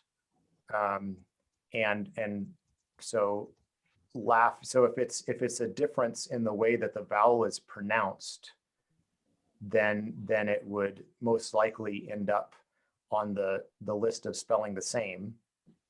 And it's a trade-off of reading uniformity versus phonetics. And so again, this is why we have, order 100 words that would be read differently. Okay, his second question is, what is the approach to denoting schwa in unstressed syllables? Yeah, and that was up here. Sorry. Right. Oh, yeah. We keep the original letter from traditional orthography. Philip Johnson Smith is saying, is not WHOT the best way to spell what? WHOT. Yeah, I don't really have a comment on that. You were leaning towards keeping it anyway, weren't you? I think that's everything covered. I think. Apologies if I've missed any. Good. Okay. No more questions. So I'll have to now call upon Stephen Lindsted. Are you there, Stephen? Yes, I am. Can Mark please come out of? Yeah. Thank There you. we go. Yeah. Okay. Thank you. Let me just. That's it. Fine. I'm just going to screen share myself. There we are. Right. Traditional Spelling Revised, TSR. Why choose it? I'm not going to go into detail over how TSR works, because I've already set that out. And in any case, TSR tends to follow traditional spelling. What I want to concentrate on are the ways in which TSR changes traditional spelling and the justification for it. I describe it as conservative but progressive. TSR is, as the name suggests, a conservative spelling reform scheme. It's based on the proposition that it will be easier to persuade the general public to accept reform if changes to existing spelling are minimized. No scheme is any use if it doesn't improve access to literacy, but I believe that TSR will do so. Only respells where necessary. The general principle of TSR is to make changes only where necessary, i.e. in order to remove ambiguity. If you look at the comparison table at the bottom of the page, you will see that TSR looks pretty like traditional spelling, and the number of changed spellings marked in italics are relatively few. Vastly reduces irregular spellings. Although TSR makes fewer spelling changes than most of those on the shortlist, which are relatively radical, TSR vastly reduces the feat of memorization required of those learning TS. Excluding proper names and compounds of core sight words, the number of irregular spellings retained from traditional spelling is less than 60. To this, one adds the subgroups, spellings not formally consistent with the usual rules, but usually producing reliable pronunciation, combinations such as OLD. The overall effect of this is much easier than learning with traditional spelling. Applies rules of traditional spelling consistently. The basic rules of TSR are all to be found in traditional spelling, but TS breaks its own rules with great frequency. TSR brings that to an end. Where a word can't be brought within a rule, it is respelled. Many of these respellings involve a more consistent application of the so-called magic E and doubling rules, and redundant letters are removed. Does not use accents or new letters. No, TSR doesn't employ any accents or new letters, only the 26 letters of the Roman alphabet as used in modern English. Uses familiar letter combinations. All letters and letter combinations used by TSR are to be found in traditional spelling. The only new letter combination is the double U formula, used to represent the sound in pudding and foot, for which there is no distinctive combination in traditional spelling. Gets rid of ambiguities in traditional spelling. One of the reasons why TS is so difficult to master is because it allows some letter combinations to represent more than one sound. TSR puts an end to this. One letter combination can normally only represent one sound. For exceptional cases, such as Y and TH, rules offer guidance as to which sound is signified. Ambiguous letter combinations found in TS, such as IE and OW, are reformed. There are also rules for deciding when the letter S is to represent the sound in snake on the one hand, or busy on the other. No homonym problems. One of the criticisms levelled against spelling reform is that it must inevitably add greatly to the number of words that are pronounced and spelled the same. It's argued that this will make it more difficult to distinguish meaning. But this criticism, whether or not it is valid, doesn't apply to TSR, because the latter continues to allow more than one letter combination to represent the same sound. Where the removal of a redundant letter might cause confusion of meaning, TSR permits the insertion of an optional apostrophe to help distinguish meaning, as in our OUR and our HOUR. Codified rules are fairly simple to learn. All spelling systems have rules for indicating what sound is signified by letters. TSR relies on rules a bit more than other reform systems, but compared with traditional spelling, the number of TSR rules to be learned is offset by their regularity. No longer does one have to parrot I before E except after C, a rule which we all know has many exceptions. Net effect. TSR permits the sound to be predicted from the spelling with a fair degree of accuracy, sometimes described as one-way phonemicity. Admittedly, it allows more than one letter combination to represent the same sound, but a number of other languages also permit the same sound to be represented differently. And in this respect, TSR probably achieves the predictability of French, if not of Spanish. Advantages over more radical systems. If we were starting from scratch and English had no existing spelling system, one might well go for a scheme that had no regular spellings and was as predictable as, say, Spanish or Italian or Lithuanian. But one is not starting from scratch. One has in TS a system that has grown up like Topsy over the centuries, and for all its faults is one with which the English-speaking world is familiar. We all know that the task of persuading the general public to accept any changes is formidable. TSR seeks to make the challenge less overwhelming by starting with what we've got and trying to reform it. I would accept it's not perfect, but it will, in my opinion, still be a lot better than what we have at the moment and reduce the stress which so many children currently experience in trying to master English spelling. Finally, possibility of further reform. Addressing some of the points mentioned in discussions before this session, I've been asked whether I'm prepared to introduce TSR in stages. My answer to that is yes and no. I believe that the English-speaking world needs to know the final destination when it starts out on the road of adopting a new spelling system. So TSR comes as more or less a complete package, but I see it capable of evolving. It may well be that if it were to gain general acceptance in its present form, then one could move to reduce the irregularities that it does retain. For example, the proper nouns, the 60-odd irregular sign words, and some of the subgroups.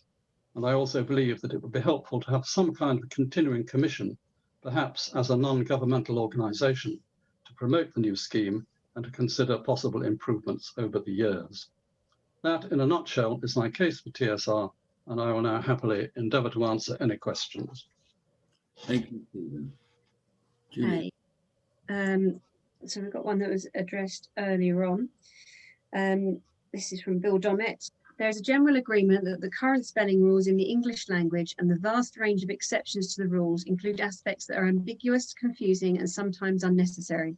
Sometimes indirect ways of indicating alternative sounds for some letters, and therefore do not provide a phonetic language with unique symbols for the about 40 unique sounds in the language. This revised scheme retains too many of the current rules, thus maintaining much of the complexity and also much of the learning by heart required to learn and use the language. In short, this revision does not go far enough to simplify and standardize English. Oh, sorry, it's not a question, it's a comment.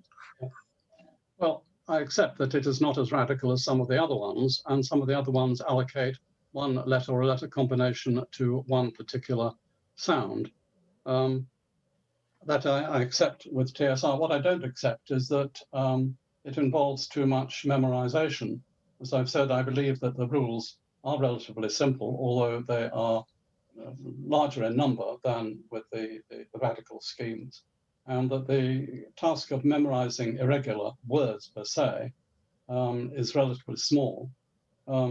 Basically, if one were to have TSR, the child would have to learn about 60 irregular words, would have to find their way through the subgroups, which are only about a dozen in number, and the rest would rely on the rules and would have a book to refer to, which would be pretty reliable. So you would cut out an enormous amount of memorization of irregularity, and that, I think, is the main advantage of TSR.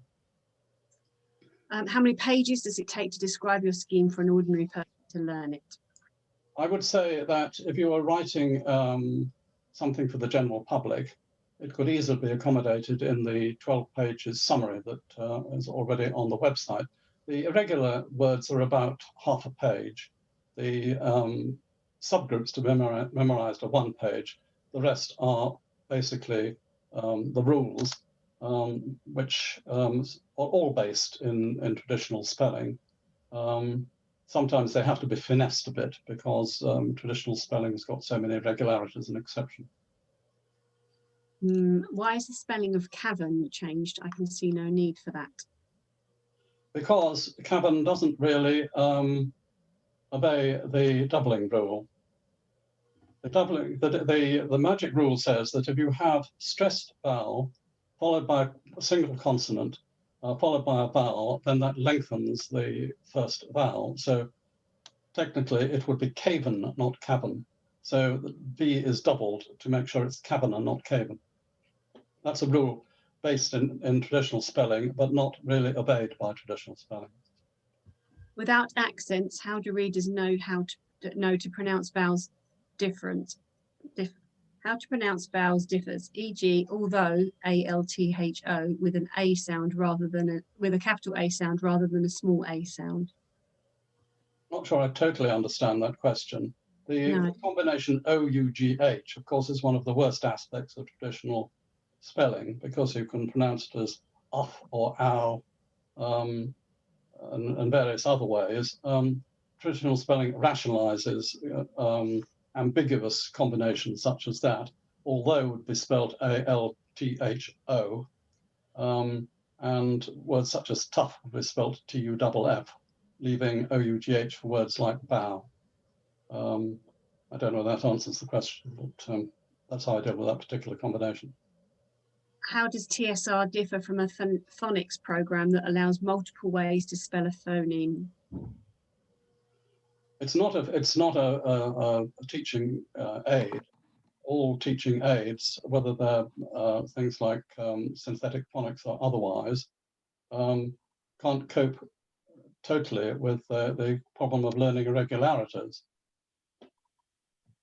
So I mean, TSR is an alternative spelling system. It's not a teaching aid.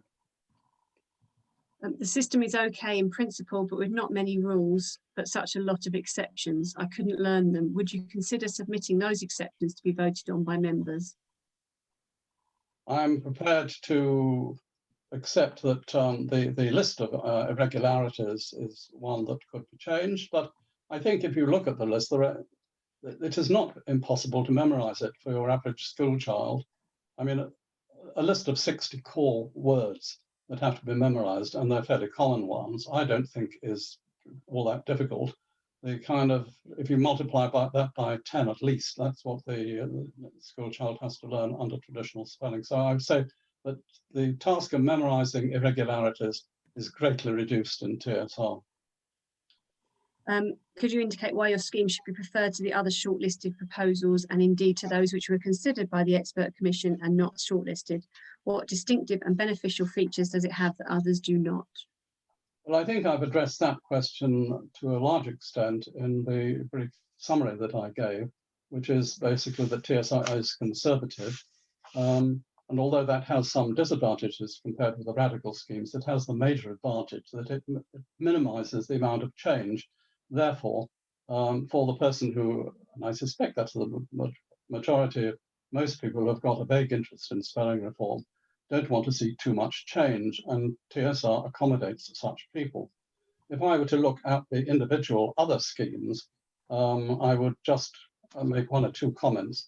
On sound spell, I'm not really sure whether it's desirable to have TH for the definite article instead of THE. It seems that TH by itself is not phonetic, not phonemic, so why put that combination in? Also, the letter I. The letter I is short in words like in and tis and slings, but the last line, by, which we would write by, is written as bi, and I think there are two different sounds, and I don't know why the same letter is used for that. In rich spell long, I see that TOO is used where we'd use TO in traditional spelling, spelling which I retain as an irregularity in TSR. Two surely should be preserved for sounds such as oo, and not be used for the much shorter sound to. And finally, in light spell, where DH is used to represent the sound in that, as opposed to the sound in thin, I would say that although that is logical, it does require the respelling of an awful lot of words if you substitute DH for TH in those circumstances. As far as that sound, where TH does stand for two quite distinctive sounds in traditional spelling, the approach of TSR is to say that the sound in think and thistle is the default sound for TH, and that anything else, the sound in with or the, is an exception. But there are rules which show when you should use this exception. if it comes at the end of a word, if it comes between vowels, or if it comes particularly before the letter E, then the is implied. So that is the difference between loath and loathe, because loath is th and loath, L-O-A-T-H-E, is loathe, two different sounds. So I wouldn't say that spelling needs changing. The exceptions are very common words like the, this, that, there, then, and those all come within the 60 words that have to be memorized. Would you consider reforming in TSR some of the words with silent or misleading GH and OUGH, such as in right and through, bow, cough, etc.? Some I would and some I wouldn't. I've already dealt with the OUGH ending and said that most of those endings would be respelled. The sound in IGH is one of the ways of writing the sound I. Basically speaking, most of the ways that you can write a sound in traditional spelling are retained, providing there is no ambiguity. There is ambiguity in OUGH, so it's reformed. Generally, there isn't ambiguity in IGH, so that's retained. I'm concerned about the ease of teaching TSR. It would help to have some anecdotal research on it. It has not been tried in the classroom at the moment. It has been tried on a number of friends and other people. But one would have to, that the proof of the pudding would come in the eating on that, which, as I think it does with most reform schemes. What is the role of academies in reform and phonetic linguistics? I suppose if by that is meant the Académie Française or the Royal Academia, I would say I wish we would have such an academy for the English-speaking world. Charles II and other people set up a lot of Royal Academies, but he didn't set up one for spelling the English language. And I think the English speakers are probably too anarchic ever to accept the diktat of an English academy. I have suggested that whichever scheme is accepted, that some non-governmental organization should be set up to act as an unofficial arbiter on disputes about the new scheme. But that would be, I think, a very different animal from the Académie Française. I'm wondering how the author proposed handling words that are pronounced differently in different countries or regions, more than just a regional accent. Yeah. Will alternative spellings be allowed? So the examples were herb, schedule, aluminium, jaguar, and process. Yeah, that is quite a challenge for all spelling reformers. I mean, the position at the moment is that whether you're using American spelling or British spelling, it's possible for different accents of those spelling systems to interpret particular letter combinations according to their own traditions. And I think that that would still remain. There are a number of words which are pronounced so differently between English and American that I think one would have to tolerate different spellings in those cases. I don't think there will be many more than a dozen of those. There'd be words like tomato and tomato, vase and vase, schedule and schedule, and my own favorite, the nautical bit of nautical equipment, the buoy. B-U-O-Y is pronounced boy in British and buoy in American. So I think we would probably have to have a different spelling. There are, outside those narrow examples, there is the problem that American tends to elide certain sounds, which British pronunciation does not. Words such as pot come out sometimes as pat in American, whereas the British would say pot and pat. And similarly words like wait and wade, the T tends to turn into a D in American. Generally speaking, I like to preserve the possibility of distinctive sounds. So I would tend to go for sounds that preserve, spellings that preserve pronunciation distinctions rather than elide them, because I think when you elide sounds, you tend to sometimes to confuse meaning. Are there other cases where you would anticipate alternative spellings? So this is the example again with the C and the K for cat and kangaroo.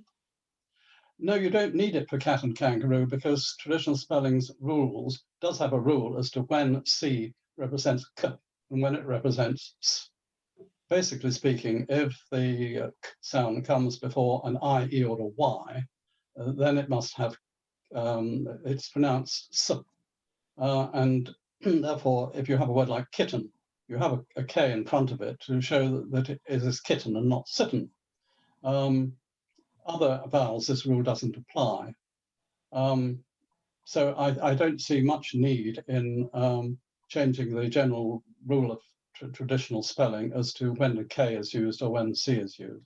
C can, of course, represent sound in S as well as the letter S itself. But as I said, TSR does allow more than one formula to represent the same sound. Would you remove extra words that sound the same but are spelled differently, i.e. use one spelling for all meanings? I think that applies to homonyms. I'm prepared to, because TSR allows one sound to be represented by more than one letter combination, it does mean that most of the homonyms that we have in traditional spelling are carried over into TSR. And that means we don't then have the argument about reducing meaning. Words like our and our, because TSR gets rid of redundant letters, both words would be spelled O-U-R, but as a concession to traditional spelling, one allows an apostrophe to be put before our, the time, so that you can distinguish the meaning. So I think generally speaking in TSR, one wouldn't have any problem with homophones, homonyms. If languages would have one diacritic orthography, would English apply it? Sorry, could you repeat that? If languages would have one diacritic orthography, would English apply? I don't understand that question. I don't know. Nor do I. Sorry. I mean, I don't. Diacritics are fine for spelling systems that have them. I mean, one can't imagine French without the acute or German without the umlaut. But when you have a language such as English, which really, apart from things like the diaresis, never has used accents at all, it becomes quite a game changer to introduce diacritics. And I think the resistance factor increases. So I, along with quite a number of other reformers, have not introduced diacritics into my system. I think that's it. Apologies again if I've missed any. There's comments on the chat, but not questions. Okay, thank you very much, Julie, and thank you, Stephen. Okay. Thank you for all the other contributions that we've heard tonight. The next is the open session, and you have an opportunity for questions and to answers from authors. You can ask them questions on the admin, including voting procedures and timetable. In order to stop the confusion. Hello, Gavin speaking. Why? Hello? You can press Alt. Gavin, you need to mute yourself, Gavin. Okay. So I've tried Alt Y, but I don't see quite what it does. But it won't, because you're the host, Jack. But anybody else can just press Alt and Y.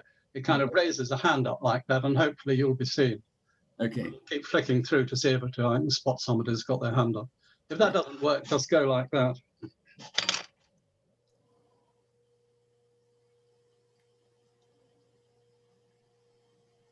Don't see any hands up at the moment.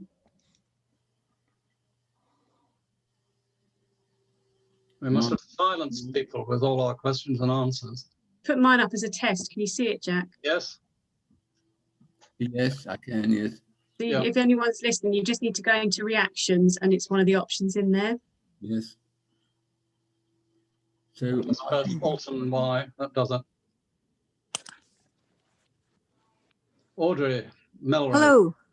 Hi.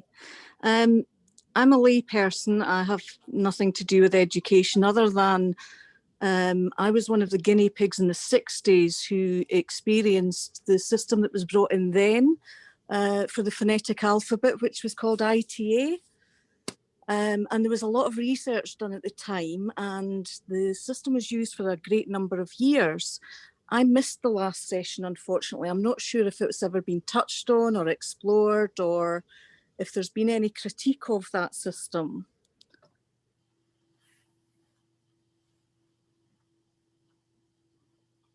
I'll just comment on that, possibly. I mean, the IPA was introduced as a teaching method. It was never intended to be a replacement for traditional spelling.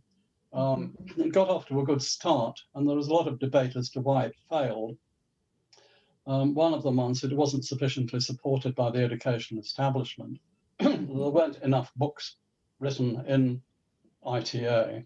And the other is basically that the hope of ITA, which was trialed in the States as well as in the United Kingdom, was that it would make it much easier for children to move from the ITA to ordinary spelling. That hope, I think, was somewhat deceived, which shows the difference between a teaching method and a new system of spelling. Yeah. That's what I understand. I'm not an expert. The ITA system was a very good system for phonetics, so you did learn very quickly how to pronounce the words. And so it's not dissimilar from a lot of what has been done now with these different systems.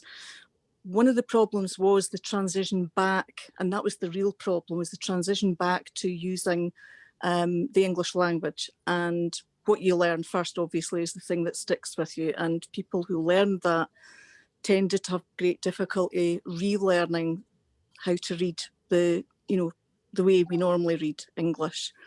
And you're right, absolutely, there weren't enough books, it wasn't enough support for it after the first initial couple of years of it.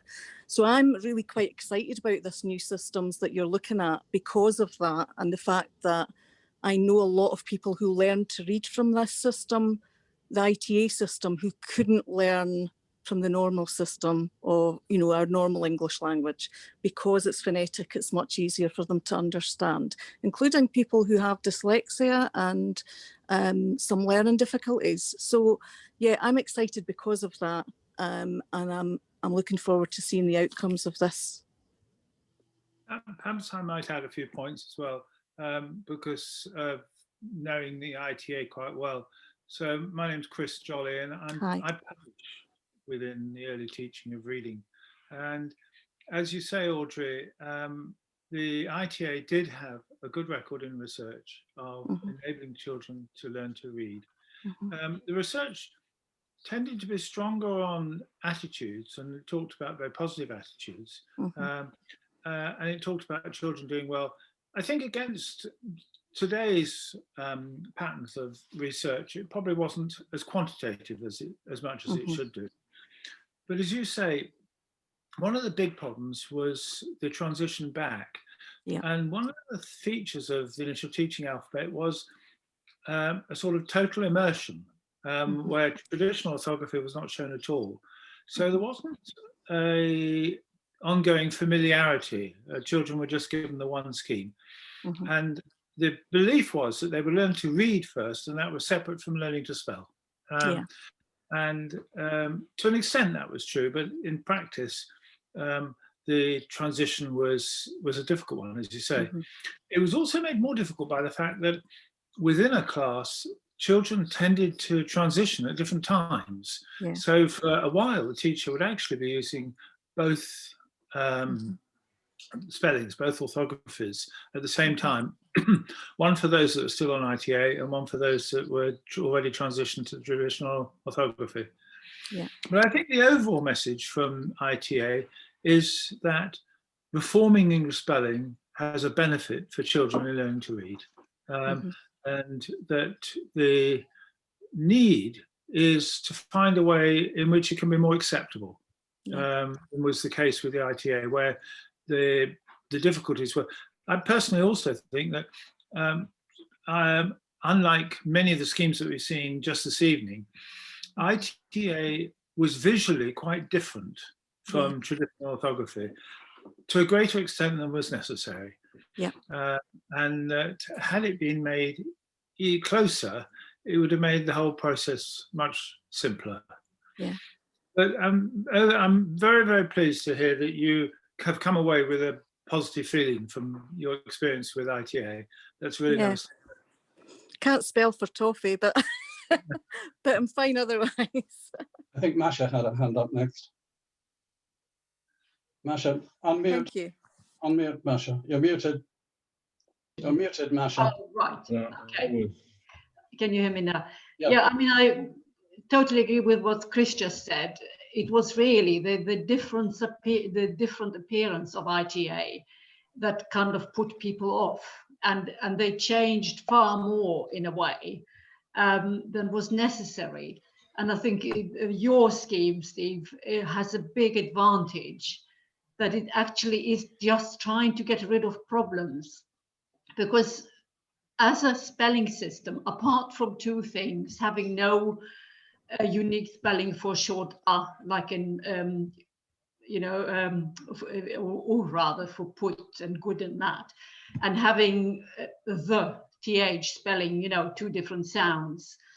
There's actually nothing wrong with English spelling per se in terms of its basic patterns.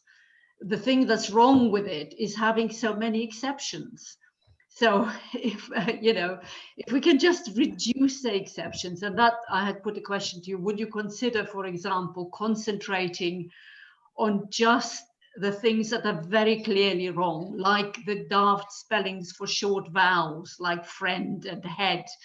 If we just at least started with all the short vowels being spelt as they mainly are, that would make a huge difference already.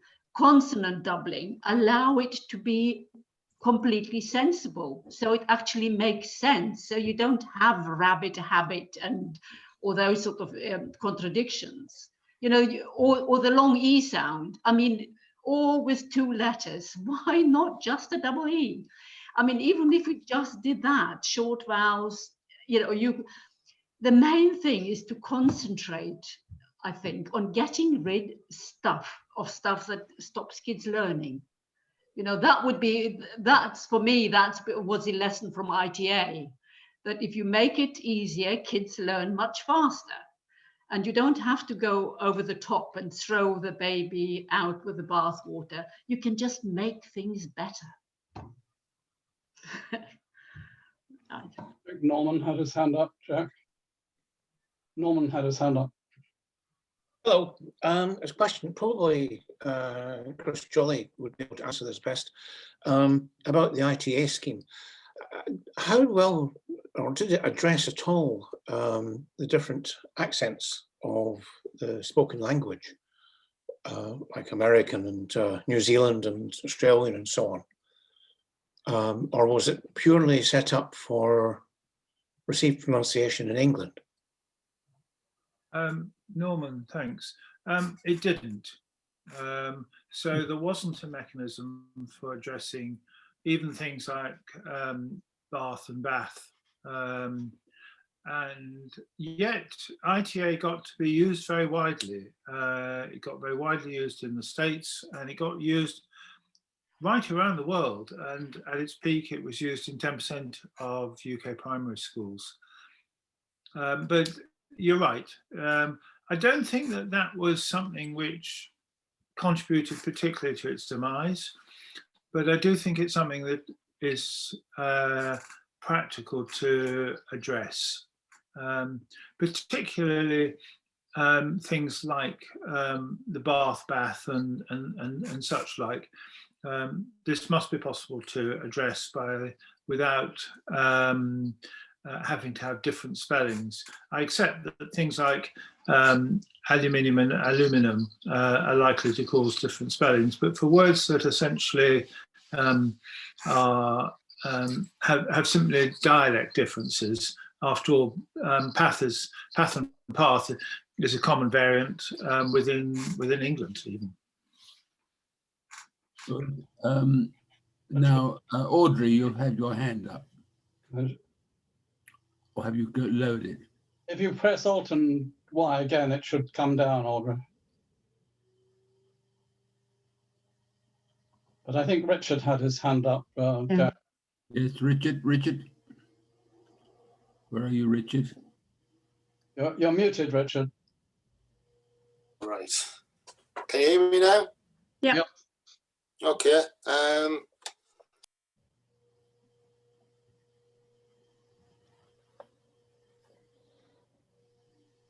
Richard, can't hear you now. Sorry, you're muted again. That's better. Okay. Essentially, all letters are are just basically a tool for communicating from a page or a screen into words. There seems to be a lot of affection for a very poor tool that we have to use. The analogy is, which you may or may not like, if you consider Roman numerals, that's a perfectly viable number system. However, would you actually want to do maths with it? And it feels like we're using traditional spelling to do something that actually makes it so much more difficult than it ever need to be. The research, as I understand, you get a country like Finland where you have very phonetic spelling. Children can learn spelling in 3 months. You have traditional English spelling, and essentially you're looking at sort of a number of years, and then you spend the rest of your life working out the words that you don't actually know how to spell, and you never actually reach a point where you can be confident in spelling when you come across a new word. I think that was just all my point was. Thank you. Thank you. Z, you asked, you raised your hand. Okay. Can you hear me? Yes. Yes. My question goes to Mark. I think he's a Soundspell representative, right? Well, anyway, the question is Soundspell fixed, no, not changeable, or would you be, or the representatives of Soundspell would be, administrators of Soundspell would be prepared to have a member voting on it? That's it. Right. So the 1986 book lays out the rules, and it has appendices that are quite lengthy explaining the reasoning behind it. So we would be willing to look at not changing the overall rules so much, because I think those are well thought out and have a long history, unless there's a very strong argument for it. But the things that I mentioned, where after you make the rules, you go through the dictionary and look for the exceptions to phonetics, for the homophones and the etymologies and so forth. Those are decided on a case-by-case basis, and so that's certainly something that we could discuss and that we continue to do as we refine the dictionary. So for example, Stephen mentioned the TH versus THE for the, and we've actually gone back and forth on that. It was THE previously, and it's TH now. And that's kind of a question of brevity versus staying with the same spelling.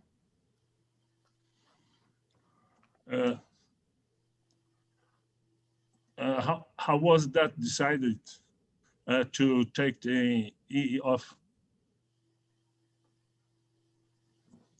So it was THE in the book, and then so Ron Thaler was president of the American Literacy Council in the 90s, and I was not part of it, so I'm not sure what the discussion was. Steve, you wish to ask something? Steve Bett? You're silent, we can't hear you. I think Timothy had his hand up as well.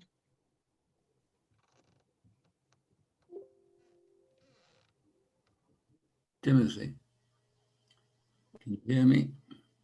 Yes, so there is something that hasn't been mentioned. After we have selected a new spelling system, we're dealing with a different environment than efforts had in the past. Because of new spell check technology, it's going to be so much easier for us to sell our new spelling, because people will be able to switch back and forth between the new spelling and traditional spelling at the click of a mouse. And this is going to be a great advantage for us. So I'm just wanting to say. That's a very good point. Very good indeed. Are there any more issues that people wish to raise? Okay, I'll just wind up things now. This meeting and the chat box content has been recorded. If there are any questions that are not fully answered tonight, we shall assist authors to answer them directly. There is, of course, still an opportunity for further discussion about the schemes. Through the blog pages on the Society's website, also in the relevant discussion groups on Reddit and Facebook, authors have a short opportunity following this evening's discussions to indicate whether or not they wish to amend their proposals in any way in the light of comments received. They have up to the 14th of February to submit their further thoughts as a note for posting on the Society's website. 20th of February is the deadline for any further applications.